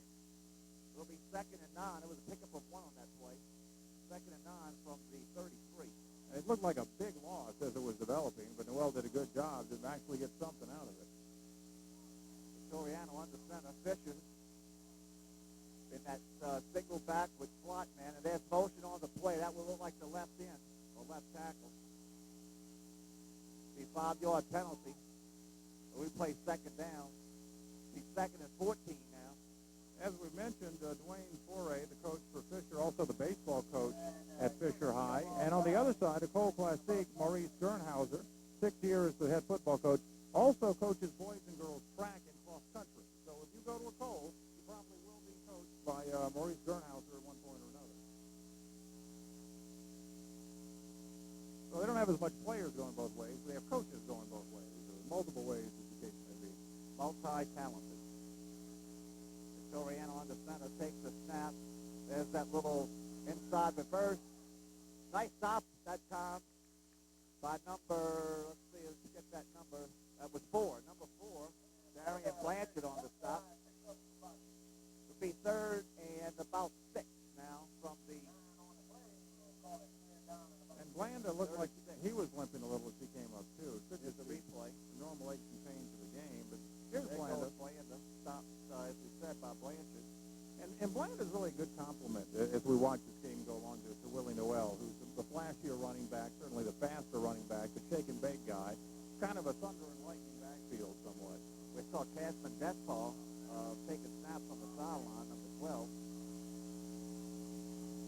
I hope he's warming up to come into the game or just trying to stay loose. Toriano's pass is complete, but that's going to be no gain. Ecole, as we said, inspired defense after that score by the offense. Once again, Blanchard's on that stop. It'll be 4th down, and Fisher's going to have to get the ball right back with 7:22 and counting. Let's play in the 3rd. Ryan Bundy, who started this game at quarterback for Fisher, has been in the game and was in that possession as a wide receiver. So just because he's not a quarterback anymore doesn't mean he's not participating and contributing to the cause. LeBlanc in the punt. Once again, Blanchard is deep. Penny and Blanchard deep for Ecole. In fact, Bundy is the up back, the personal protector, if you will, on the punt situation. That's the protecting going on the sideline. Here's a snap. A little high, handled nicely. Here's the punt. A little lazy, end over end. Takes a Gator roll once again, but it hits one of the Fisher Gators, number 49, and stops at about the 39 of the Spartans. So it'll be first and 10 for Ecole Classique at their 39 with 6:38 left to play in the third. You score Fisher 11 and Ecole 7. Ecole Classique, as we said, they took the ball march right down the field. Well, and you know if you're Fisher, you wanted to hang on to the ball longer than that. You didn't want to have to score necessarily, but you wanted to reestablish the offensive momentum you had at the end of the first half. They weren't able to do it there. Officials timeout, water break, 6:38 left to play in the third. Break to hydrate. Break to hydrate. That sounds like a bumper sticker. Could be. I don't know who would buy it, but it could be. Fans of water, I guess. I like that Dennis Miller commercial. The one about you got to pay for this stuff, $1 for water. Yeah. Plentiful thing on earth. Yes, that's true. Which actually is usually more than that. So for the bottled stuff, you know. Okay, we're going to send it down to Tim for a field report. Guys, thank you very much. As you can see, the Fisher defense has really dominated here tonight. But the Ecole Spartans are without their number one running back, number 6, James Forges, is the starting running back. He's actually a transfer from Newman, but he's been academically ineligible until Wednesday because of the transfer from Newman. Now back up to you. Okay, thanks, Tim, for that report. As you can see, both teams huddle, even the referees huddle during these timeouts to discuss business. Well, got a plan where they're going to have dinner later. You know. Use the breaks when they come along. I will say the second half here is moving a little quicker than the first half did. First half was an hour and a half, approximately. Yeah, an hour but and a you have half. to consider all the players that went down, 2 water break timeouts, A lot of turnovers. team timeouts, turnovers. Not totally unexpected for the first game. Right. But absolutely, 6:38 has been brisk third quarter so far. As we said, while we have a few seconds for the next play, it's great how the football teams get all the support from the ancillary organizations, dance team, cheerleaders, like we said, we have the mascot, fans in the stands. And you don't see that at every school, but you do here in Lafitte at Fisher. As I said at the outset, you know, when you think of Lafitte, you think of two things, fishing and Fisher high football. And they don't have to be successful to bring the fans out. They come game after game, week after week. Okay, why ruin success, Ray? Why fool success? They're going back to the eye, handing off to the deep back. Once again, Ray, it looks like about 5-6 yards. Blanchard moves the pile to about the 45-yard line. The pickup of a quick 5 yards, 2nd and 5. Well, it's obvious that the Ecole coaches have said, to heck with this motion foolishness. Let's just line it up and run at them. And it's working. Here's the replay. It's going to be the handoff to Blanchard, who kind of tiptoes into the line, finds the hole, and is able to get it full ahead. Brown, number 66, there's advantage.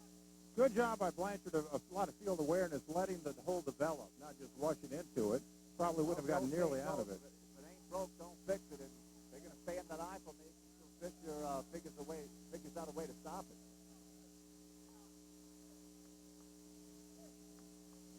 There's a deep handoff once again. Look, he picks the hole. This time it's filled by number 25. Nice job by Tad Sanchez.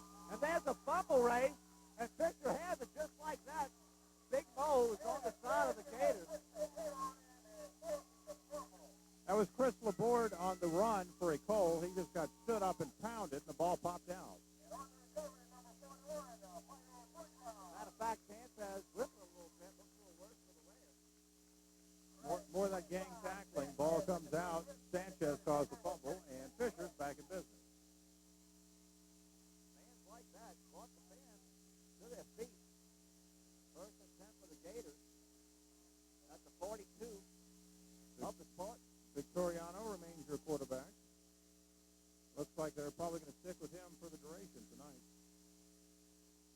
Again, he didn't start the game, but since he's come in, the Fisher offense has really taken off. And Fisher's used that single back most of the night. 4 receivers now into the pattern. He drops back, and here comes the pressure, and he's going to go down. There was a jailbreak, number 84. Ian Hegwood with the stop, and that's a big loss back to midfield. You know, that is the second time tonight we've seen Hegwood make a tackle with just one hand.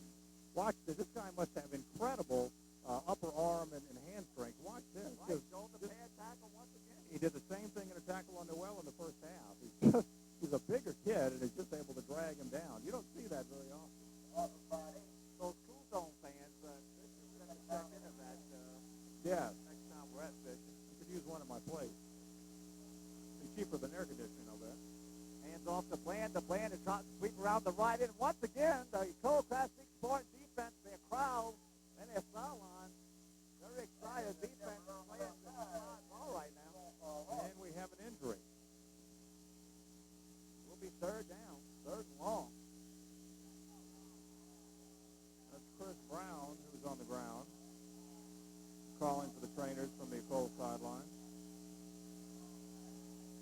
You're getting rhythmic on me now. Well, yeah, thank you. I hope to grow up to be a rapper one day. Meantime, there are all sorts of noise coming from the Fisher sideline. I believe they're getting really fired up here. A lot of, as happened in the first half, a lot of patting of shoulder pads, slapping of heads, things like that. Well,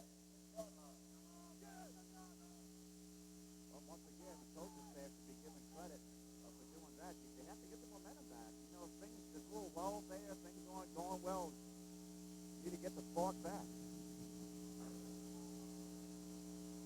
Fishers definitely lost their edge in the second half.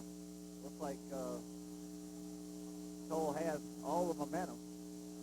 Here's a strange formation. Look at this one. There's the pass, and it is incomplete. Broken up. Almost picked By off. number 22. That's Chris LaVoy. And the pass down the middle there is incomplete.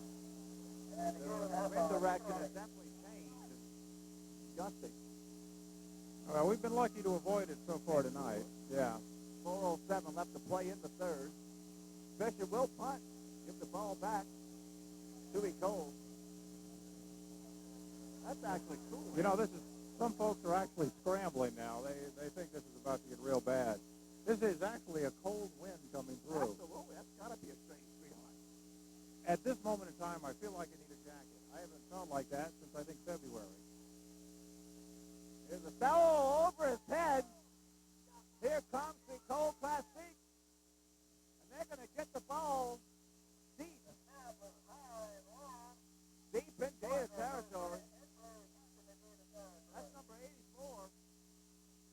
Our man Hegwood covers the Fisher Gators Yeah. deep in Fisher territory. He didn't have to make the stop with one hand that time, but a huge break for Ecole. This is what they needed to get themselves going again. And Fisher, you just have to wonder, adversity, how are they going to react to it? We find out what kind of team you got right now. It's almost surreal. This is actually cool. It really is. No, and I mean cool as in fall cool. It was not unpleasant when we got here, but now it's actually turned almost cold.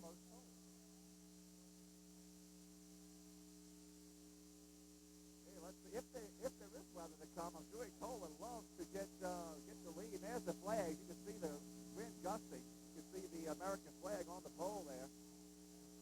Should have brought my kite. There's the pitch around the left end. That's number 4, Blanchard. Well, fans, if we happen to leave you sooner than later. That's right. Just so you know, we're out of the press box. If you see the replay to Blanchard, we're actually sitting in the stand surrounded by a lot of electrical things. So if it starts to rain, Headset on my head. if it starts to rain, Ray is tipping out the stadium. With Carl closely following. Just so you know. 3:33 left to play in the third. Still 11-7, but as we said, Ecole on the march. Another second and 10. Another Ecole player is down. They're stretching him out. You know, we've been seeing lightning strikes, or at least what appears to be lightning strikes, for most of the course of the night. This is the first time we're really starting to feel like it's near. Well, I've heard thunder for the first time. Yeah. That, to me, that's what I was waiting for. That's the man. That's in my contract. I don't get electrocuted. So we'll see what happens. But in the meantime, whatever time is left, We've been talking. there's some football going on Nice here. to be with you again, Ray. Well, you too.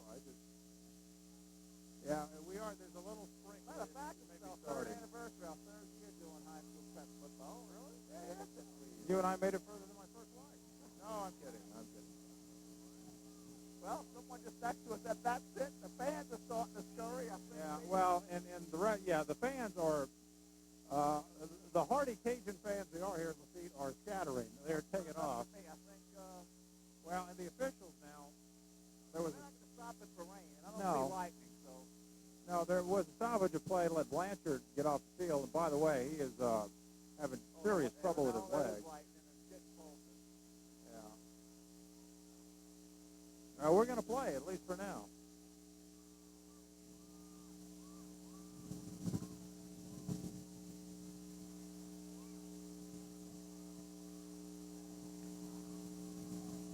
We just lost our monitor. That's going to the truck. They're going to take the equipment from Levi's here. The equipment's We expensive. may be We're leaving not. you any time, ladies and gentlemen, any minute now. But so far it's 11 to 7, but either our fearless leader will call us to safety or, well, Okay.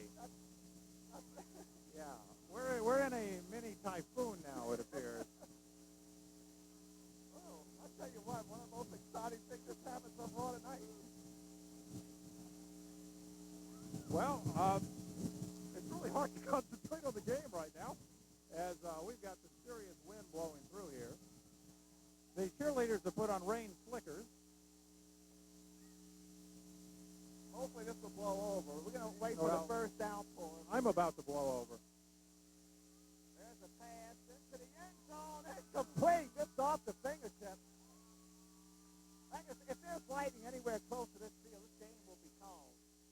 Well, Until that's aside. yeah, if this was another sport, they might have called it. But you're right, it's not raining, and generally don't stop football for rain anyway. Lightning, though, is another story. It's got to be at least 30 miles an hour right now. And it's, as you said, it's a cold wind, which is very, very strange.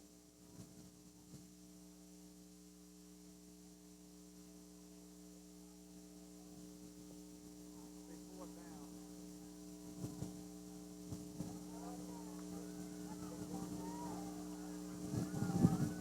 Well, ladies and gentlemen, I think that's it. We'll be back if the weather subsides. We're going to call it quits right now. We'll be back, weather permitting.